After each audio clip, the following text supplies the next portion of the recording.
South ఇండియాలోనే biggest sorry store మన Varahi silks మన విజయవాడ ఎంజీ రోడ్ లో డిసెంబర్ 4వ తారీఖున ఘన ప్రారంభం. అందరికీ నమస్కారం అండి. చాలా ఏళ్ల తర్వాత మళ్ళీ డాక్టర్ నీలిమ గారిని ఈ రోజు నేను కలుస్తున్నాను. Today is a special guest. Doctor Neelima garu మనతో పాటు ఉన్నారు. ముందైతే వెల్కమ్ చెప్పేద్దాం. నారీ భేరీ కార్యక్రమంలో అంటే దగ్గర ఒక 18 ఏళ్ల క్రితం నాకు పరిచయం. మళ్ళీ ఇన్నేళ్ల తర్వాత ఇప్పుడే కలవడం. మ్యామ్ నమస్తే అండి. నమస్తే అమ్మా. వాళ్ళు కలవడం చాలా సంతోషంగా ఉంది. నాకు కూడా చాలా హ్యాపీగా ఉంది. ఆ పాత నారీ భేరీ ఈటీవీ రోజులు మళ్ళీ గుర్తొస్తున్నాయి నాకు మిమ్మల్ని చూస్తూ ఉంటే. క్లినిక్ కుకట్పల్లి డెంటల్ క్లినిక్ అక్కడే ఉంది మ్యామ్. ఏమైనా ప్లేస్ అని మార్చారా? అక్కడే ఉంది కుకట్పల్లి. సో మేడం ఎలా ఉన్నారో క్లినిక్ కూడా అక్కడ అలాగే స్టేబుల్ గా ప్లేస్ లో. అదొకటే branch ma'am, any other branches అని పెట్టారా? లేదు, ఒకటే బ్రాంచ్. ఇవాళ మ్యామ్ ని యాజ్ ఏ డెంటల్ సర్జన్ అనొచ్చా మ్యామ్ మిమ్మల్ని? నేను oral and maxillofacial surgeon. Yes. So oral and maxillofacial surgeon అని అనడం కన్నా కూడా దాంతోపాటు ఒక ఇన్స్పిరేషనల్ స్టోరీ ఉంది. సో ఈ స్టోరీ డెఫినెట్గా మనందరికీ ఎంతో ఇన్స్పిరేషన్ ఇస్తుందని నేను నమ్ముతున్నాను. మ్యామ్ ముందైతే ఇప్పుడు డెంటల్ పాయింట్ ఆఫ్ వ్యూలో నాకు పర్సనల్గా కొన్ని డౌట్స్ ఉన్నాయి. ఓకే, అవి ఓపెన్గా మీతో మాట్లాడదాం అనుకుంటున్నాను. షూర్. ఫర్ ఎగ్జాంపుల్ మనకి కింద కానీ పై పళ్ళ వరుస కానీ కింద పళ్ళు వరుస కానీ అప్ అండ్ డౌన్ ఉన్నప్పుడు బ్రేసెస్ అనేవి అడ్వైజ్ చేస్తారు. యాక్చువల్లీ మీ కుకట్పల్లి డెంటల్ క్లినిక్లో బ్రేసెస్ వెయ్యాలి అని అంటే ఎంతమంది ఉండి ప్లాన్ చేస్తారు? అసలు ప్లానింగ్ అవసరమా దీనికి అంటే ఏం చెప్తారు? యాక్చువల్గా బ్రేసెస్ వేయాలి అనేది ఫస్ట్ పేషెంట్ని చూస్తాము. పేషెంట్కి క్రౌడింగ్ ఉందా, లేకపోతే ఎత్తుపళ్ళు ఉన్నాయా, వంకర పళ్ళు ఉన్నాయా అని చూసుకుని, సో పేషెంట్ కన్విన్స్ చేసి, అంటే ఫస్ట్ కొంతమంది పేషెంట్స్కి ఉన్నా కూడా తెలీదు, they are happy with what they are. So వాళ్ళు చాలా కంఫర్టబుల్గా మాకు ఎటువంటి ప్రాబ్లం లేదు అని అనుకుంటూ ఉంటారు. సో వాళ్ళకు చూసి ఎటువంటి ఏమైనా ప్రొక్లినేషన్ కానీ, ఎనీ మాలక్లూజన్, నార్మల్ ఆర్చ్ నుంచి ఎనీ డీవియేషన్ కానీ మాలక్లూజన్ కానీ ఉంటే పేషెంట్కి ఎక్స్ప్లెయిన్ చేసి వాళ్ళ కన్సెంట్ తోటి ట్రీట్మెంట్ అనేది ఇస్తాం. సో ఆ ట్రీట్మెంట్ ఇచ్చేది ఏంటంటే మేము బిఫోర్ అండ్ ఆఫ్టర్ ఎట్లా ఉంటారు పేషెంట్ అనేది ముందే ఎక్స్ప్లెయిన్ చేస్తాము. అంటే ట్రీట్మెంట్కి ముందు ఎలా ఉంది, ట్రీట్మెంట్ చేసినాక ఎలా ఉంటుంది, క్లియర్గా ఎక్స్ప్లెయిన్ చేసి అది ప్లాన్ చేయాలంటే యాక్చువల్గా ఇప్పుడు నా క్లినిక్ అయితే నేను, నా హస్బెండ్ ప్రాస్థెడాంటిస్ట్, ఆయన ఆర్థోడాంటిస్ట్, ముగ్గురం కూర్చుని పేషెంట్ ఫస్ట్ సైకలాజికల్గా పేషెంట్ ఎట్లున్నారు, is she willing for the treatment, patient వాళ్ళ పేరెంట్స్ ఎట్లున్నారు అవన్నీ చూసుకుని if they all are okay, అందరూ చేయించుకుంటామని డిసైడ్ అయితే then will go ahead. So మేము డిసైడ్ చేసుకుని ఎలా ప్లాన్ చేయాలి, how to get the best result అనేది చూసుకుని స్టార్ట్ చేస్తాం. రైట్. ఇన్ జనరల్గా పళ్ళు ఒక్కసారి పుట్టిన తర్వాత, పళ్ళు వచ్చిన తర్వాత, పాల పళ్ళు ఊడిపోయి పర్మనెంట్ పళ్ళు వచ్చిన తర్వాత ఏ ఏజ్ లోపల మనం పళ్ళు వరుసని సెట్ చేసుకోవచ్చు అంటారు? ఇట్స్ ఎ గుడ్ క్వశ్చన్ అంజలి. పాల పళ్ళు ఊడిపోయి పర్మనెంట్ పళ్ళు వస్తూ ఉంటాయి. సో ఒక స్టేజ్లో పాల పళ్ళు పర్మనెంట్ పళ్ళు రెండు కలిపి ఉంటాయి. సో నీ గుర్తుందో లేదో, మీ పాప నన్ను around the age of 9 to 10 years తీసుకొచ్చారు. అవును. So then I told it's not the age. Correct. So ఆ ఏజ్ ఏంటంటే అగ్లీ డక్లింగ్ స్టేజ్. అంటే పాల పళ్ళు ఉంటాయి, పర్మనెంట్ పళ్ళు ఉంటాయి. ఆ రెండు కలిసి ఏమవుతుందంటే ఒక రకమైన క్రౌడింగ్ ఉంటుంది, ఎత్తుపళ్ళు ఉంటాయి, గ్యాప్స్ ఉంటాయి, అట్లా డిఫరెంట్ ఉంటాయి. సో ఇవన్నీ పోయి పాల పళ్ళు అన్నీ పోయి పర్మనెంట్ టీత్ వచ్చి, ఆ పర్మనెంట్ టీత్లో రూట్స్ కూడా ఫామ్ అయిపోయి ఆ కంప్లీషన్ ఆఫ్ రూట్స్ ఉన్నాక అప్పుడు ట్రీట్మెంట్ అనేది స్టార్ట్ చేస్తాం. సో కొంతమందికి ఏమవుతుందంటే డిలేడ్ ఎరప్షన్ ప్రీమోలార్స్ ఉండొచ్చు, కొంతమందికి ఏమో రూట్ ఎపెక్స్ క్లోజ్ అవ్వకపోవచ్చు. So will take the x-rays చూసి రూట్ క్లోజ్ అయిందా లేదా, అన్ని పళ్ళు ఎరప్ట్ అయినాయా లేదా అవన్నీ చూసుకొని స్టార్ట్ చేస్తాము. సో దానికి ఏజ్ అనేది అన్ని టూత్ ఎరప్ట్ అయినాక రూట్స్ క్లోజ్ అయినాక స్టార్ట్ చేస్తే బెటర్. ఓకే. అంటే సమ్ టైమ్స్ రూట్ క్లోజ్ అవ్వని ఒక సిచ్యువేషన్ కూడా ఉంటుందంటారా? ఎక్కువ ఏజ్ వచ్చేంత వరకు వెయిట్ చేయాల్సిన అవసరం? అంత ఎక్కువ ఏజ్ ఉండదమ్మా. At the age of 12 to 14 అన్నీ అయిపోతాయి. సో 14 years నుంచి స్టార్ట్ చేసి ట్రీట్మెంట్ అనేది ఇవ్వచ్చు. రైట్. సపోజ్ ఎత్తుపళ్ళు ఉన్నాయి, లేదా పన్న ఉన్న ముందు వెనక పళ్ళు ఉన్నాయి, పన్ను మీద పన్ను అలా ఉంది, అంతా లైన్ అయిపోయడానికి చక్కగా కంచె వేస్తారు. వేసిన తర్వాత కూడా 1 year తర్వాత బ్రేసెస్ అంతా సెట్ అయిపోతాయి, వీళ్ళు లోపల ఇన్విజిలైన్ వైర్ లాంటిది వేసేసి వదిలేస్తారు. ఇది వేసిన తర్వాత ఏమవుతుందంటే అప్పర్ టీత్ లోవర్ టీత్ ఇలా ఉంటాయి మనకి. యాక్చువల్లీ అప్పర్ టీత్ పైన ఉండి లోవర్ టీత్ కింద ఉంటాయి. ఇది పర్ఫెక్ట్ బైట్ అంటారు దాన్ని. మరి అప్పుడు ఆటోమేటిక్గానే పై పళ్ళని పుష్ చేస్తుంది కదా లోవర్ టీత్, కాదంటారా? కాదమ్మా, తప్పు. పై పళ్ళు కింద పళ్ళని పై పళ్ళు కవర్ చేస్తాయి. సో దానికి రెండు ఉంటుంది. ఒకటి ఏంటంటే ఓవర్ జెక్ట్ అని, ఓవర్ బైట్ అని. ఓహో. సో ఆ రెండింటి మధ్యలో గ్యాప్ అనేది ఉంటుంది. కింద పళ్ళు వెళ్ళి పై పళ్ళని టచ్ అవుతా ఉంటే డీప్ బైట్ అని అంటాం.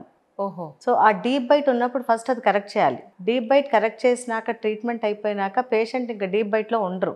సో ఆ ఓవర్ బైట్ కరెక్ట్ అనేది అవ్వాలి, అప్పుడు ట్రీట్మెంట్ కంప్లీట్ అయినట్టు. సో ట్రీట్మెంట్ అయిపోయినాక ఇంకా గనక మనకి కింద పళ్ళు వెళ్ళి పై పళ్ళని టచ్ అవుతుంటే దాన్ని మళ్ళీ మనం కరెక్ట్ చేయాలి. సో అది ఒకసారి మీరు చెప్పినట్టు అది టచ్ అవుతుంది అనుకోండి, డెఫినెట్గా మళ్ళీ టీత్ బయటకు వచ్చే ఛాన్సెస్ ఉంటాయి. సో దాన్నే రిలాప్స్ అని అంటాం. ఓకే, అంటే మార్నింగ్ మీరు చూసిన పేషెంట్ది ఇప్పుడు ప్రాబ్లం ఏంటి యాక్చువల్గాను?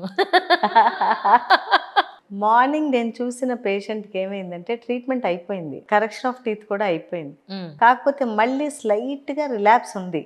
ఆ రిలాప్స్ అనేది it could be any one of the cause. ఏంటంటే ఆమెకి విజ్డమ్ టీత్ వస్తుంది. విజ్డమ్ టీత్ ఎరప్ట్ అయినప్పుడు విజ్డమ్ టీత్ ఏం చేస్తుంది అంటే పుష్ చేస్తుంది ఆర్చ్ని. సో సమ్ టైమ్స్ అట్లా విజ్డమ్ టీత్ వచ్చినప్పుడు అంటే మనం 12 to 14 years ట్రీట్మెంట్ చేసేసి అయిపోయినాక మళ్ళీ విజ్డమ్ టీత్ ఎరప్ట్ అయినప్పుడు there are every chance of relapse. So అది ఒక కాజ్. సెకండ్ కాజ్ ఏంటంటే ఈ కరెక్షన్ ఆఫ్ టీత్ అయినాక రీటైనర్ పెట్టుకున్నాక ఫ్లెక్సిబుల్ రీటైనర్స్ ఏమన్నా ఇస్తే సో ఆ ఫ్లెక్సిబిలిటీ వల్ల కూడా కొంచెం మనకి రిలాప్స్ అయ్యే ఛాన్సెస్ ఉంటాయి. సో ఈ మైనర్ రిలాప్స్ అనేది ఈజీగా కరెక్ట్ చేయొచ్చు. రైట్. అయితే ఇప్పుడు మీరు ఇందాక అన్నారు అది జ్ఞానదంతం కదా మీరు అన్నది, అంతే? విజ్డమ్ టీత్ అన్నారు. విజ్డమ్ టీత్ జనరల్గా ఇంతకు ముందు మరి మా అమ్మ వాళ్ళు ఎప్పుడూ పీకి చేసుకున్న సందర్భాలు నేను చూడలేదు. ఇప్పుడు చూస్తేనేమో జ్ఞానదంతం వచ్చింది, ఇది రప్చర్ అవుతుంది, గమ్ముకి ఇబ్బంది అవుతుంది, ముందు పళ్ళంతా వస్తుంది, లేదా క్రాస్గా ఉంది, డిస్టర్బ్ అవుతుంది, మొత్తం తీసేయాలి అంటున్నారు. సో ఎందుకు తీసేస్తున్నాం? నిజంగా మరి పాత తరంలో లేనిది ఇప్పుడు ఎందుకు తీసేస్తున్నాం? అది సేఫేనా మీ ఉద్దేశ ప్రకారం అంటే? సో మీ మదర్కి ఎత్తుపళ్ళు ఉండవు, అది ఒక రీజన్. తర్వాత విజ్డమ్ టీత్ అనేది అందరికీ వస్తాయి. 18 to 22 years మధ్యలో విజ్డమ్ టీత్ ఎరప్ట్ అవుతాయి. సో విజ్డమ్ టీత్ ఎరప్ట్ అవడానికి సర్టెన్ స్పేస్ కావాలి బోన్లో. సో రాను ఎవల్యూషన్లో ఏమవుతుందంటే బోన్ సైజ్ తగ్గిపోయి టీత్ సైజ్ పెరుగుతూ ఉంది. సో ఆ ఎవల్యూషన్లో బోన్ సైజ్ తగ్గిపోయేసరికి విజ్డమ్ టీత్ బయటికి రావడానికి ప్లేస్ ఉండట్లేదు. సో ఎప్పుడైతే విజ్డమ్ టీత్ బయటికి రావడానికి స్పేస్ ఉండట్లేదో that causes pressure on the adjacent tooth. So కొన్నిసార్లు ఏమవుతుందంటే అది పక్క టూత్ని ప్రెషరైజ్ చేసుకుంటా బయటకు వస్తూ ఉంటుంది, లేదా వెనక్కి టిల్ట్ అయ్యి వెనక బోన్ని ప్రెషర్ పెడతా ఉంటుంది. సో బట్ అది బయటకు రావడానికి అయితే ప్లేస్ ఉండదు, కాబట్టి it causes problems to the patients. So జా సైజ్ చిన్నగా ఉండి టూత్ సైజ్ పెద్దగా ఉంటే విజ్డమ్ టీత్ డెఫినెట్గా ఇంపాక్షన్ ఉంటుంది. So any wisdom teeth 18 to 22 years వరకు రాకపోతే ఇంపాక్టెడ్ 8 అని అంటాం, అంటే it will not come out. So wisdom teeth నార్మల్గా ఎరప్ట్ అయిపోయి బాగా ఆర్చ్లో ఉంటే కనుక విజ్డమ్ టీత్ తీయాల్సిన పని లేదు. అది ఎరప్ట్ అవ్వకుండా ఆగిపోతే మాత్రం ఇప్పుడు కాకపోయినా ఫ్యూచర్లో లేకపోతే ఇంకా లేట్ ఏజ్లో కూడా అది ప్రాబ్లమ్స్ క్రియేట్ చేసే ఛాన్స్ ఉంటుంది. So for every individual it is different. కొంతమందికి విజ్డమ్ టీత్ తినడానికి కూడా పనికొస్తాయి, కొంతమందికి అది బయటికి రావడానికి కూడా ఇబ్బంది పడుతూ ఉంటాయి, కొంతమంది టోటల్గా బోన్లో ఉండి దాని నుంచి సిస్ట్లు ట్యూమర్స్ కూడా వస్తూ ఉంటాయి. సో అదంతా మనం డెంటిస్ట్కి వదిలేయాలి, వాళ్ళు చూసుకుని డిసైడ్ చేస్తారు whether to extract it or to retain it.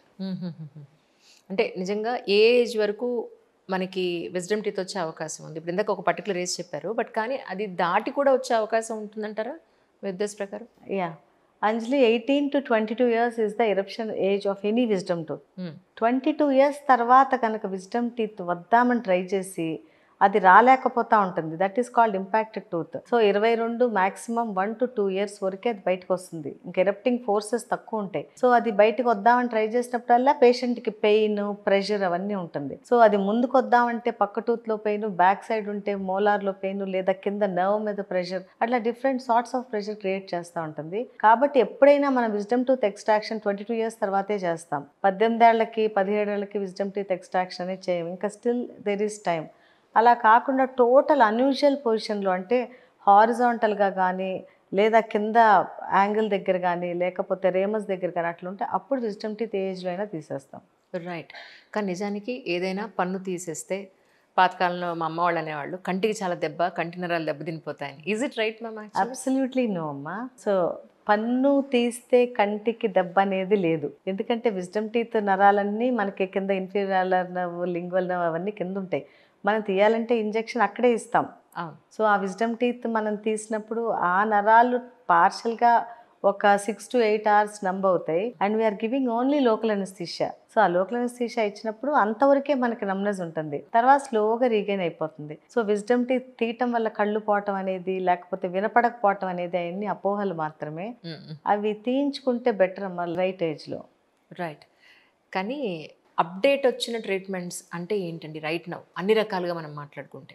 In general. అంటే ప్రీవియస్ ఒక 5 years డిఫరెన్స్ బిట్వీన్ మనం పెట్టుకుంటే, గ్యాప్ పెట్టుకుంటే అప్పుడు ఇలా ఉండేది, ఇప్పుడు ఇది వచ్చేసింది. ఇప్పుడు ఎక్స్రే కూడా మనకి నోట్లో ఒక చిన్న పిన్ పెట్టుకుంటే ఎక్స్రే టోటల్గా వచ్చేది. అలాంటి అప్డేటెడ్ వర్షన్స్ ఏమైనా ఉంటే మాకు ఏమైనా చెప్తారా? యా, అన్ని అప్డేటెడ్. డెంటిస్ట్రీ అనేది ఏంటంటే ఫాస్ట్గా గ్రో అవుతుంది. ఎవ్రీ ఇయర్ బై ఇయర్ కొత్త కొత్త ఇన్వెన్షన్స్, కొత్త కొత్త టెక్నాలజీ అంతా ఇంప్రూవ్ అవుతా ఉంది. కానీ మనం పేషెంట్ ప్రాబ్లం ఏంటి, ట్రీట్మెంట్ వరకే చూడాలి. మనకు వచ్చిన టెక్నాలజీ అంతా పేషెంట్ మీద వాడటం అనేది ఎంతవరకు కరెక్ట్ అనేది I'm still thinking it. So ఎందుకంటే పేషెంట్ ఒకసారి మన దగ్గరికి వచ్చినప్పుడు పేషెంట్ చైర్లో కూర్చోగానే I treat him as like my family member. So అతనికి ఎంతవరకు అవసరమో అంతవరకే చేస్తాను. అంతేగాని టెక్నాలజీ వచ్చింది కదా అని అవసరం లేని కూడా పేషెంట్ మీద ఉపయోగించడం అనేది అనవసరము. ఈ టెక్నాలజీ ఎందుకు వచ్చిందంటే వెన్ దేర్ ఈస్ ఈ మాన్యువల్గా ట్రీట్మెంట్ లేనప్పుడు ఆ టెక్నాలజీ వాడుకోవటానికి వచ్చింది. స్టెప్ బై స్టెప్ ట్రీట్మెంట్ చేయటం అనేది ఇంపార్టెంట్. పేషెంట్స్ కన్వీనియన్స్ ప్రకారం పేషెంట్స్కి ఇబ్బంది లేకుండా చేసుకోవటం బెటర్. కానీ గమ్ బ్లీడింగ్ అనేది ఏజ్తో సంబంధం లేకుండా చాలామంది సఫర్ అవుతున్నారు యాక్చువల్గా. అంటే గమ్ బ్లీడింగ్ అవ్వడానికి కారణం ఏమిటి? దాన్ని తగ్గాలంటే జనరల్గా మసాజ్ చేయండి చేతితోటి అని సరిపోతుంది, ఏం పర్వాలేదు, లేదంటే ఒక జెల్ ఉంటుంది అది పెట్టి అప్లై చేయండి తగ్గిపోతుందని చెప్పేవాళ్ళు కూడా, అంటే ఉచిత సలహాలు మన పక్కన వాళ్ళు ఫ్రెండ్స్ చాలా మంది చెప్తూ ఉంటారు ఇలాగ. ఓకే, సో అలా చేస్తే తగ్గిపోతుందా నిజంగానే? తగ్గదమ్మా. గమ్ బ్లీడింగ్ అనేది నువ్వు ఎంత ఫింగర్తో మసాజ్ చేసినా, ఏది అప్లై చేసినా కూడా తగ్గదు. సో ఆ బ్లీడింగ్కి కాజ్ ఏంటనేది తెలవాలి ఫస్ట్. ఇప్పుడు మామూలుగా ఏంటంటే గమ్ లోపల గారం ఉంటే దాని నుంచి ఇన్ఫ్లేమ్ అయి బ్లీడింగ్ వస్తూ ఉంటుంది. సో ఊరికే గమ్స్ బ్లీడ్ అవ్వవు. గమ్ బ్లీడ్ అవ్వాలంటే అది ఇన్ఫ్లమేషన్ ఉండాలి. ఇన్ఫ్లమేషన్ ఉండాలంటే ఒక ఫారెన్ బాడీ ఉండాలి అక్కడ. ఆ foreign body is nothing but the calculus. Calculus అంటే ఏమీ లేదు, ఎవ్రీడే మనం తినేది ప్లాక్. ఆ ప్లాక్ గట్టిగా అయిపోయి క్యాలిక్యులస్ అవుతుంది. సో 2 days ప్లాక్ కనుక మనం క్లీన్ చేయకపోతే అది కొంచెం గట్టిగా అయిపోయి గమ్ కిందకి వెళ్ళిపోతూ ఉంటుంది. And that causes irritation to the gum and then the inflammation followed by bleeding. So చాలా మంది ఏం చేస్తారంటే ఓవర్ ద కౌంటర్ ఈ మౌత్ వాష్లు, గమ్ పెయింట్స్ అవన్నీ కొనుక్కుని మసాజ్ చేస్తుంటారు. ద మోర్ యూ మసాజ్, ఆ లోపల ఉన్న క్యాలిక్యులస్ అయితే పోదు, ఆ పైన గమ్ ఫైబ్రస్గా అవుతూ ఉంటుంది. స్లోగా గమ్ రిసీడ్ అయిపోతూ ఉంటుంది. కాబట్టి ఫస్ట్ మీకు బ్లీడింగ్ ఉంటే మీరు ఇమీడియట్గా దంతవైద్యుడి దగ్గరికి వెళ్తే వాళ్ళు దానికి చూస్తారు ఫస్ట్ అది ఎందుకు బ్లీడ్ అవుతుంది అనేది చూసి, ఆ ఇన్ఫ్లమేషన్ ఎందుకు ఉంది దానికి ట్రీట్మెంట్ చూసి తర్వాత మీరు చేసేయన్నీ చెప్తాం. ఇప్పుడు డీప్ క్లీనింగ్ అంటారు కదా, అంటే ఏం చేస్తారండి యాక్చువల్గా? డీప్ క్లీనింగ్ అంటే ఏం లేదమ్మా, పన్ను ఉంటుంది, పన్ను చుట్టూతా గమ్ ఉంటుంది. ఆ గమ్కి పన్నుకి మధ్యలో ఒక పాకెట్ ఉంటుంది, that is called periodontal pocket. ఆ పాకెట్కి ఒక అటాచ్మెంట్ ఉంటుంది ఆ టూత్కి రూట్కి మధ్య జంక్షన్లో, that is called epithelial attachment. So ఎప్పుడైనా మనం తిన్న గార ఆ గమ్ పాకెట్లో ఉండి సో ఆ ఎపిథీలియల్ అటాచ్మెంట్ బ్రేక్ అయితే అప్పుడు ఈ గార ఇంకా లోపలికి వెళ్ళి అప్పుడు దాకా గమ్ముని ఇన్ఫ్లేమ్ చేసిన గార లోపల ఎముకని ఇన్ఫ్లేమ్ చేస్తుంది. సో అప్పుడు ఆ ఎముక స్లోగా అరిగిపోతూ ఉంటుంది. Then it is called periodontitis. అది గమ్ములో ఉన్నంత మటుకు జింజివైటిస్ అని అంటాము, అది బోన్లోకి వెళ్తే periodontitis. Once it goes into the bone అప్పుడు మనకి పస్ వస్తూ ఉంటుంది. So first bleeding of the gums, తర్వాత పస్ డిశ్చార్జ్, ఆ తర్వాత పస్ కూడా రాదు, ఆగిపోయి ఆ లోపల ఎముక అరిగిపోయి గమ్ కిందకి వెళ్ళిపోతూ ఉంటుంది. అప్పుడు టూత్ సైజ్ పెద్దగా అనిపిస్తుంది. టూత్ సైజ్ ఎందుకు పెద్దగా అనిపిస్తుంది అంటే రూట్ కూడా ఎక్స్పోజ్ అయి ఉంటుంది. చాలా మంది పేషెంట్స్ వస్తారు, మేడం నా టూత్ ఫస్ట్లో చాలా బాగుండేది, రాను రాను పెద్దగా అనిపిస్తుందని. సో అప్పుడు ఏం చేయాలి, మనం చూడాలి లోపల బోన్ ఎట్లా ఉంది, బోన్ అరుగుతుందా, ఆ లోపల రూట్ బయటకి ఎక్స్పోజ్ అయిందా అని. నెక్స్ట్ స్టేజ్ ఏంటంటే ఆ పెద్ద అయిన టూత్ మధ్యలో గ్యాప్స్ వస్తూ ఉంటాయి, అంటే ఎముక అరిగిపోతూ ఉంటుంది. సో వన్స్ ఆ గ్యాప్స్ వచ్చినాక స్లోగా మొబిలిటీ స్టార్ట్ అవుతుంది టూత్లో. ఆ మొబిలిటీ స్టార్ట్ అయ్యి గ్రేడ్ 1, గ్రేడ్ 2, గ్రేడ్ 3 అయినా పన్ను ఊడిపోయి వచ్చేస్తుంది. సో ఆ పన్ను ఊడిపోతే పేషెంట్లు అంటారు నేను పన్ను తీపించుకోకుండా హ్యాపీగా నా పన్ను వచ్చేసింది అంటారు, బట్ దట్స్ రాంగ్. ఒక్క పన్ను ఊడిందంటే అటు ఇటు పళ్ళు కూడా కదులుతాయని అర్థం. సో పన్ను ఊడింది అంటే వెంటనే ఎక్స్రేస్ తీసుకుని మొత్తం బోన్ అనేది ఎలా ఉందో చూసుకోవాలి. అంటే బోన్ ఎందుకు అరిగిపోతుందంటే ఏజ్ గురించేనా? అది ఇదంతా చెప్పా కదా, గార, ఎపిథీలియల్ అటాచ్మెంట్, ఆ లోపల అది గమ్ములో ఉన్నంత మట్టుకు inflammation of the gum cause చేస్తుంది, అంటే బ్లీడింగ్ వస్తుంటుంది అంతే. Bleeding is a minor issue. So బ్లీడింగ్ని వదిలేసి వాళ్ళు చాలా మంది ఏం చేస్తారంటే బ్లీడింగ్ ఉంది అని చెప్పేసి బ్రష్ సరిగ్గా చేయరు. సో ఎక్కువ బ్రష్ చేస్తే బ్లీడింగ్ ఉంది మేడం అని కొంచెమే చేస్తున్నారంటారు, అది తప్పు. ఆ బ్లీడింగ్ని మొత్తం మనం కంట్రోల్ చేయాలి. సో అలా కొద్దిగా బ్రష్ చేస్తే లోపల ఉన్న గారు ఇంకా లోపలికి గమ్ ఇన్ఫ్లేమ్ అయిపోతూ ఉంటుంది. రైట్. గమ్ వాసి కొంతమందికి నోరు కూడా క్లోజ్ చేయడానికి లేకుండా ఉంటుంది. పెదాలు మూసినా కూడా ఇన్ బిట్వీన్ గమ్స్ కనపడుతుంటాయి. మీరు నోటీస్ చేశారు అది, కొంతమంది నవ్వుతున్నప్పుడు గమ్స్ లో బ్లీడింగ్ కనపడుతుంది. ఇప్పుడు గమ్ ఇట్లా బ్లీడ్ అవుతా ఉంటుంది. కొంతమంది పొద్దున నిద్ర లేకగానే పిల్లో కూడా బ్లీడ్ అవుతా ఉంటుంది. సో ఇవంతా గమ్ ఇన్ఫ్లమేషన్. సో ఆ ఇన్ఫ్లమేషన్ మనం కరెక్ట్ చేస్తే అది అక్కడితో ఆగిపోతుంది. దాన్ని మనం ఊరికే పైన మసాజ్ చేసి లేకపోతే మౌత్ వాష్లు వాడి అట్లా కంట్రోల్ చేస్తే ఆ గమ్ ఇన్ఫ్లమేషన్ కాస్త పెరిడాంటైటిస్ అవుతుంది. So gingivitis leads to periodontitis, whereas in periodontitis bone loss ఉంటుంది. రైట్. బోన్ లాస్ ఉండి అంటే ఈ గమ్ వల్ల ఈ ఇన్ఫ్లమేషన్ ఇంకా బోన్లోకి వెళ్ళి ఆ టాటర్ ఆ బోన్ని అరగతీసేస్తుంది. సో ఆ బోన్ అంతా అరిగిపోయి రిసాప్షన్ అయిపోయి ఒక గ్రాన్యులేషన్ టిష్యూ ఫామ్ అవుతుంది. అప్పుడు ఆటోమేటిక్గా పన్ను కదులుతూ ఉంటుంది. ఓ రైట్. కానీ ఇప్పుడు ఒక వయసు దాటిన తర్వాత పెద్దవాళ్ళకి కూడా బోన్, మేము అక్కడ పన్ను ఇంప్లాంట్ చేద్దామన్నా కూడా బోన్ స్ట్రాంగ్ లేదండి అని చెప్తుంటారు. సో ఒక ఏజ్ తర్వాత లేదా 30 years తర్వాత బోన్ స్ట్రాంగ్గా ఉంచుకోవాలి అని అంటే మనం ఏం చేయొచ్చు అంటారు? యాక్చువల్గా బోన్ స్ట్రాంగ్గా లేదంటే వాళ్ళకి ఇదే పెరిడాంటల్ ప్రాబ్లం వచ్చి పళ్ళు పోయినాయి అనుకోండి, సో వాళ్ళకి అప్పుడు డెఫినెట్గా బోన్ ఉండదు. చాలా వరకు క్రియేట్ చేయలేమా మ్యామ్? ఎముక అరిగిపోతే ఎగ్జాక్ట్లీ. సో ఇప్పుడు నోటీస్ చేశారు మీకు పళ్ళలో ఎముక అరిగిపోతుంది, మీరు every 6 months to 1 year dental surgeon approach అయితే వాళ్ళు మీ నోరు చూస్తూ ఉంటారు. ఇఫ్ దే సస్పెక్ట్ ఎనీథింగ్, అప్పుడు మీరు ఒకసారి వాళ్ళని అడగండి ప్రాబ్లం ఏంటని. ఇన్ కేస్ ఈ పెరిడాంటల్ ప్రాబ్లం స్టార్టింగ్లో ఉందనుకోండి, అంటే బోన్ లాస్ స్టార్ట్ అవుతే అప్పుడు దానికి మీకు ట్రీట్మెంట్ ఉంది. ఆ ట్రీట్మెంటే ఫ్లాప్ సర్జరీ అని అంటాం. సో ఆ ఫ్లాప్ సర్జరీ ఏం చేస్తాం, ఆ ఫ్లాప్ అంతా ఓపెన్ చేసేస్తాం. From full mouth flop open చేసి మొత్తం గ్రాన్యులేషన్ టిష్యూ, అంటే ఏమైనా ఎముక అరిగి గ్రాన్యులేషన్ టిష్యూ ఫామ్ అయితే అది మొత్తం క్యూరేట్ చేసేసి, ఆ టూత్లో ఉన్న క్యాలిక్యులస్ కూడా మొత్తం క్యూరేట్ చేసి మళ్ళీ బోన్ ఫామ్ అవటానికి హైడ్రాక్సెప్టైడ్ క్రిస్టల్స్ పెడతాం. సో ఈ hydroxyapatite crystals it induces new bone formation, అంటే బోన్ రీజనరేషన్ మళ్ళీ స్టార్ట్ అవుతుంది. సో మనకి పోయిన బోన్ అంతా కూడా మళ్ళీ వచ్చేస్తూ ఉంటుంది. ఇవన్నీ మనకి ఆ టీత్ ఉన్నప్పుడు ఈ స్టేజ్ 1 స్టేజ్ 2లో చేస్తూ ఉంటుంది. కంప్లీట్ స్టేజ్ 3 అయిపోయి మొత్తం కదిలిపోయి కంప్లీట్ హారిజాంటల్ బోన్ లాస్ వస్తే మాత్రం ఈ రీజనరేషన్ అనేది చాలా కష్టం. ఓ అంటే ఇప్పుడు ఇందాక మీరు ఇప్పుడు అన్నారు రీకన్స్ట్రక్షన్ చేయొచ్చు, ఆ టైంలో పళ్ళు ఉంటే మరి? పళ్ళు ఉన్నప్పుడే చేయాలమ్మా అది. సో అచ్చా, పళ్ళు ఉన్నా కూడా అదంతా ఓపెన్ చేస్తారా? టీత్ అలా ఉంచేసి చుట్టూత ఫ్లాప్ ఓపెన్ చేస్తాం. ఆ టూత్ కి ఆ బోన్ కి మధ్యలో జింజేవల్ టిష్యూ ఉంటుంది. మ్యూకోజల్ ఫ్లాప్ మొత్తం రిఫ్లెక్ట్ చేసి మనకి పాకెట్స్ ఉంటాయి. ఆ పాకెట్స్ లో గ్రాన్యులేషన్ టిష్యూ ఉంటుంది. అంటే అరిగిపోయిన ఎముకంతా గ్రాన్యులేషన్ టిష్యూ లాగా ఉంటుంది. మొత్తం క్యూరేట్ చేసేసేయాలి ఆ పాకెట్స్. క్యూరేట్ చేసి ఆ టూత్ లో ఉండే క్యాలిక్యులస్ మొత్తం క్లీన్ చేసి మొత్తం నీట్గా డిబ్రైట్ చేసి then we have to keep hydroxyapatite crystals there and suture it. So ఒక్కసారి మనం హైడ్రాక్సెప్టైడ్ క్రిస్టల్స్ పెట్టి సూచర్ చేస్తే స్లోగా విత్ ఇన్ 6 months మళ్ళీ బోన్ రీజనరేషన్ అనేది స్టార్ట్ అవుతుంది. It induces new bone formation. మనం పెట్టే క్రిస్టల్స్ కొత్త బోన్ ఫామ్ అవడానికి హెల్ప్ చేస్తుంది. ఈ ప్రొసీజర్ అంతా మీకు ఎన్ని గంటలు పడుతుందండి యాక్చువల్గా? అది యూజువల్గా 1 hourలో అయిపోతుంది. నిజమా? యా, అంటే సెగ్మెంట్ వైజ్ చేస్తాం పేషెంట్కి ఇబ్బంది లేకుండా. రైట్ సైడ్ ఒక డే చేస్తే లెఫ్ట్ సైడ్ ఇంకో రోజు, బోత్ సైడ్స్ ఒక రోజు చేస్తే వాళ్ళకి తినడానికి ఇబ్బందిగా ఉంటుంది. సో అట్ ద మోస్ట్ 1 hourలో ఈజీగా అయిపోతుంది. రైట్. నాకు ఒకనకప్పుడు మన ఇండియన్ బోర్డర్లో వర్క్ చేసే ఒక డాక్టర్ అన్నారు, అంజలి మనం గట్టిగా కొరికి పాత చెరుగడ్డలు కొరికి తినే టైప్ అవన్నీ పోయి పన్ను స్ట్రాంగ్నెస్ పోతుంది, చక్కగా పలువర్స్ అంటే ఇంత బిట్టున్న జా సైజ్ తగ్గిపోతుంది, పళ్ళు కానీ గమ్ము కానీ ఏది స్ట్రాంగ్గా ఉండట్లేదు అని అన్నారు. మీరు ఇన్ని కేసెస్ ఇన్నాళ్ళ నుంచి చూస్తున్నారు కదా, మీకు అది నిజమే అనిపించిందండి? యాక్చువల్గా 33 years నుంచి నేను ప్రాక్టీస్ చేస్తున్నాను. ఎగ్జాక్ట్లీ. సో మెయింటైన్ చేసే వాళ్ళ పళ్ళు ఎప్పటికీ అలాగే ఉంటాయి. ఓకే. సో మెయింటైన్ చేయకుండా వదిలేస్తే మాత్రం డెఫినెట్గా పళ్ళ ప్రాబ్లమ్స్ అనేవి వస్తాయి. అండ్ నెక్స్ట్ ఏంటంటే ఎవల్యూషన్లో మీరు అన్నట్టు జా సైజ్ కొంచెం తగ్గి కొంచెం క్రౌడింగ్ అనేది ఉంటుంది. అది కూడా కరెక్ట్ చేస్తే నార్మల్ అవుతుంది. తర్వాత మీరు చెరుగ్గడలు నవిలి తిని అని అంటున్నారు. ఎప్పుడైనా ఫ్రంట్ టీత్తో అసలు మేము ఒప్పుకోము చెరుగ్గడలు తినడానికి. సో మనకి అన్ని అడ్వర్టైజ్మెంట్లో యాంటీరియర్ టీత్తో చెరుగ్గడలు కొరకటం అవి చేస్తుంటారు. But anterior teeth are only for aesthetics. Right. So ఆ ముందు పళ్ళు మీ పలువర్స్ చూడటానికి చాలా అందంగా ఉంది, బాగా మెయింటైన్ చేయాలి. సెట్ చేశారు మేము కింద, లేకపోతే నా పళ్ళన్నీ పన్ను మీద పన్ను ఉండేది, అప్పర్ టీత్ బాగానే ఉండేది. సో యాంటీరియర్ టీత్తో మనం ఏది చెరుకులు తినటం కానీ ఇన్సైజ్ చేయకూడదు ఎక్కువ. Okay okay. కాబట్టి యాంటీరియర్ టీత్ మనం జాగ్రత్తగా ఉంటే, పోస్టీరియర్ టీత్ ఏదైనా డిక్కే ఉంటే ఫిల్ చేయించుకోండి. ఏదన్నా treatment, anything in the dentistry treatment ఉంది. డెంటల్లో ట్రీట్మెంట్ లేదు అనే ఇది లేదు, దేనికైనా ట్రీట్మెంట్ ఉంది.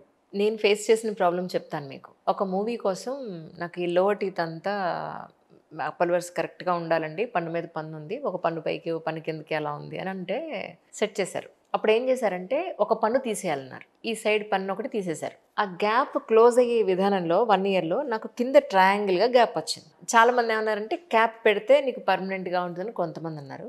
కొంతమంది ఏమో గ్యాప్ ఫిల్లర్ పెట్టుకుంటే చాలు, ఏదైనా గట్టివి కొరికినప్పుడు పగిలిపోతుందేమో అని భయం ఉంటుంది తప్ప అదర్వైజ్ నువ్వు లాంగ్ రన్లో బాగానే ఉంటుంది అని. అంటే నాకేమనిపించిందంటే ఆ పన్ను తీసేటప్పుడు ఈ 2 పళ్ళు తీసేసిన పన్ను పక్క పన్ను ఇది దగ్గరికి వచ్చినప్పుడు కింద ట్రయాంగిల్ గ్యాప్ వస్తుందని వీళ్ళకి తెలియదా, తెలిసినా చెప్పలేదా, ఇది ఏంటనేది నాకు అర్థం కాలేదు. యాక్చువల్గా మీకు క్రౌడింగ్ ఉందా? క్రౌడింగ్. క్రౌడింగ్ ఉన్నప్పుడు పన్ను తీసేశారా? అవును. అంటే మీరు హడావిడిగా తీపిచ్చుకుని ఉంటారు. యూజువల్గా క్రౌడింగ్ ఉంటే మీ వయసు ఎంత అప్పుడు? I think 38. 38 years. And how was your bone then? బాగానే అంతా బాగానే ఉందన్నారు. మరి అంతా బాగానే ఉంటే మీరు కరెక్షన్ చేయించుకుని ఉండాల్సింది. అంటే మీకు సినిమా కోసం హడావిడిగా హడావిడి 1 year that 1.5 year that Then నాకు you should 2 have years gone ముందు for- చెప్పారు మా మూవీ వాళ్ళు. దెన్ మీరు కరెక్షన్ ఆఫ్ టీత్ చేయించుకుంటే అయిపోయేది తీయకుండా. ఏం చేస్తారు అప్పుడు? అప్లయన్సెస్, ఆర్థో ట్రీట్మెంట్ ఇస్తాం, బ్రేసెస్ వేసి కరెక్షన్ ఆఫ్ టీత్ అన్ని జరిపి టీత్ అట్లా. కానీ అప్పుడు మనం జామకాయ లాంటివి కూడా తినలేమని ఏదో విన్నానండి. అంటే just out of my curiosity. ఇప్పుడు మీరు జామకాయ తినాలంటే వెనక టీత్తోనే తినాలి. నేను అదే చెప్తున్నా, ముందు పళ్ళతో కొరకొద్దు అని. సో మీరు బ్రేసెస్ వేసుకున్నా నార్మల్గా ఉన్నా కూడా ముందు పళ్ళని మీరు సేవ్ చేసుకోండి, ప్రొటెక్ట్ చేసుకోండి. అప్పుడు మీకు ఎప్పటికీ ప్రాబ్లం రాదు. మీరు ఏదన్నా ముందు పనితో తిందామని కొరుకుదామని ట్రై చేసినప్పుడు ఎడ్జెస్ చిప్ ఆఫ్ అయిపోతాయి. కాబట్టి వాటిని మనం జాగ్రత్తగా కాపాడుకోవాలి. They are all single rooted teeth, ఒకే ఒక్క రూట్ ఉంటుంది. మనం వెనక్కి వెళ్ళే కొద్దీ 3 roots 2 roots అట్లుంటాయి. కాబట్టి మనం యాంటీరియర్ టీత్ని సేఫ్గా కాపాడుకుంటే ఏం కాదు. సో మీకు బ్రేసెస్ వేసినంత మాత్రం మీరు జాంకాయ తినాలంటే వెనక పళ్ళతో తినొచ్చు. సో మీరు అన్ని తినొచ్చు, ఫుడ్ రెస్ట్రిక్షన్స్ ఏమీ లేవు. రైట్. మీది లవ్ మ్యారేజ్ అని విన్నానండి. మళ్ళీ వెనక్కి తీసుకెళ్తున్నాను. ఎన్నేళ్ళు వెనక్కి వెళ్ళాలి మ్యామ్ ఇప్పుడు? అంటే అది లవ్ కాదో తెలియదమ్మా నాకు. ఇష్టపడ్డారని చెప్పుకోవచ్చా? Actually we both were classmates. అవును, క్లాస్మేట్స్, బ్యాచ్మేట్స్ అట్లా. So we were together all this 5 years. మేము 86లో జాయిన్ అయ్యాం. Okay okay. సో తనకి 608 ర్యాంక్ ఎంసెట్లో, నాకు 610 ర్యాంక్. సో ఇద్దరం జాయిన్ అయ్యాం. జాయిన్ అయినాక మేము ఇద్దరం బ్యాచ్మేట్స్ కాబట్టి ఎప్పుడు కలిసే ఉండేవాళ్ళం. We used to study together, go to the college together, అట్లా అన్నీ అట్లా. మ్యామ్ అప్పట్లో ఫ్యామిలీ రిస్ట్రిక్షన్స్ చాలా ఉండేవి కదా, ఇంట్లో మీరు చెప్పినప్పుడు ఏమి రిస్ట్రిక్ట్ చేయలేదా? దేనికి? మేము మ్యారేజ్కి. ఎందుకు చేస్తారమ్మా? We both are doctors and they pretty well know about him and they know about me. ఇద్దరం స్టూడియస్. మీరు మా హస్బెండ్ని చూస్తే అట్లా అడగరు. అంటే మేడం అంటే అంత గుడ్ బాయ్, రాముడు మంచివారు అంటే ఎవరు కాదంటారు అని ధైర్యం. అది just I want to know ma'am, అంటే మీ నేటివ్ ప్లేస్ ఎక్కడ, పేరెంట్స్, మీ సిబ్లింగ్స్ ఒక్కసారి మాకు. నాది విజయవాడ దగ్గరమ్మా. మా ఫాదర్ది పెదమద్దాలి. ఓహో. సో మదర్ వాళ్ళది అంగళూరు. మేము 7. మా daddy they are into business. Okay. So మేము 10th అరౌండ్ 10 years ఆఫ్ ఏజ్లో ఎక్స్పైర్డ్ డాడీ. సో మేము అందరం సిస్టర్స్, అందరూ బ్రదర్స్ అందరం కలిసి ఉండేవాళ్ళమే. బాగా చదువుకున్నాం, అందరూ మంచి ఫీల్డ్స్లో సెటిల్ అయ్యారు. 3 sisters ఇన్ USA, 2 ఇక్కడ ఉన్నాము అట్లా. ఎంతమంది అమ్మాయిలు, ఎంతమంది అబ్బాయిలు? 2 అబ్బాయిలు, 5 అమ్మాయిలు. అమ్మా, అసలు మీరే చాలు, ఏదైనా ఫంక్షన్ వస్తే ఇంకెవరు ఎక్కర్లేదు. మేమే, మా ఫ్యామిలీసే సరిపోతా ఉంటాయి. That's so nice really. మీది చాలా పెద్ద జాయింట్ ఫ్యామిలీ ఇలా అయితే. చాలా పెద్ద ఫ్యామిలీ. ఏదైనా అకేషన్ వస్తే అందరూ కలుస్తారు, చాలా మంది, ఎవ్రీ టైం అందరూ కలుస్తారు. కానీ అంటే నేను ఈటీవీలో పనిచేసినప్పటి నుంచి మీరు చాలా ఇన్స్పిరేషన్గా చెప్పుకుంటూ ఉండేవాళ్ళు. నాకు ఎన్నాళ్ళకి మీ పర్సనల్ జర్నీ చేసే అవకాశం దొరికింది. సో అది అడగకుండా ఉండలేకపోతున్నాను నేను.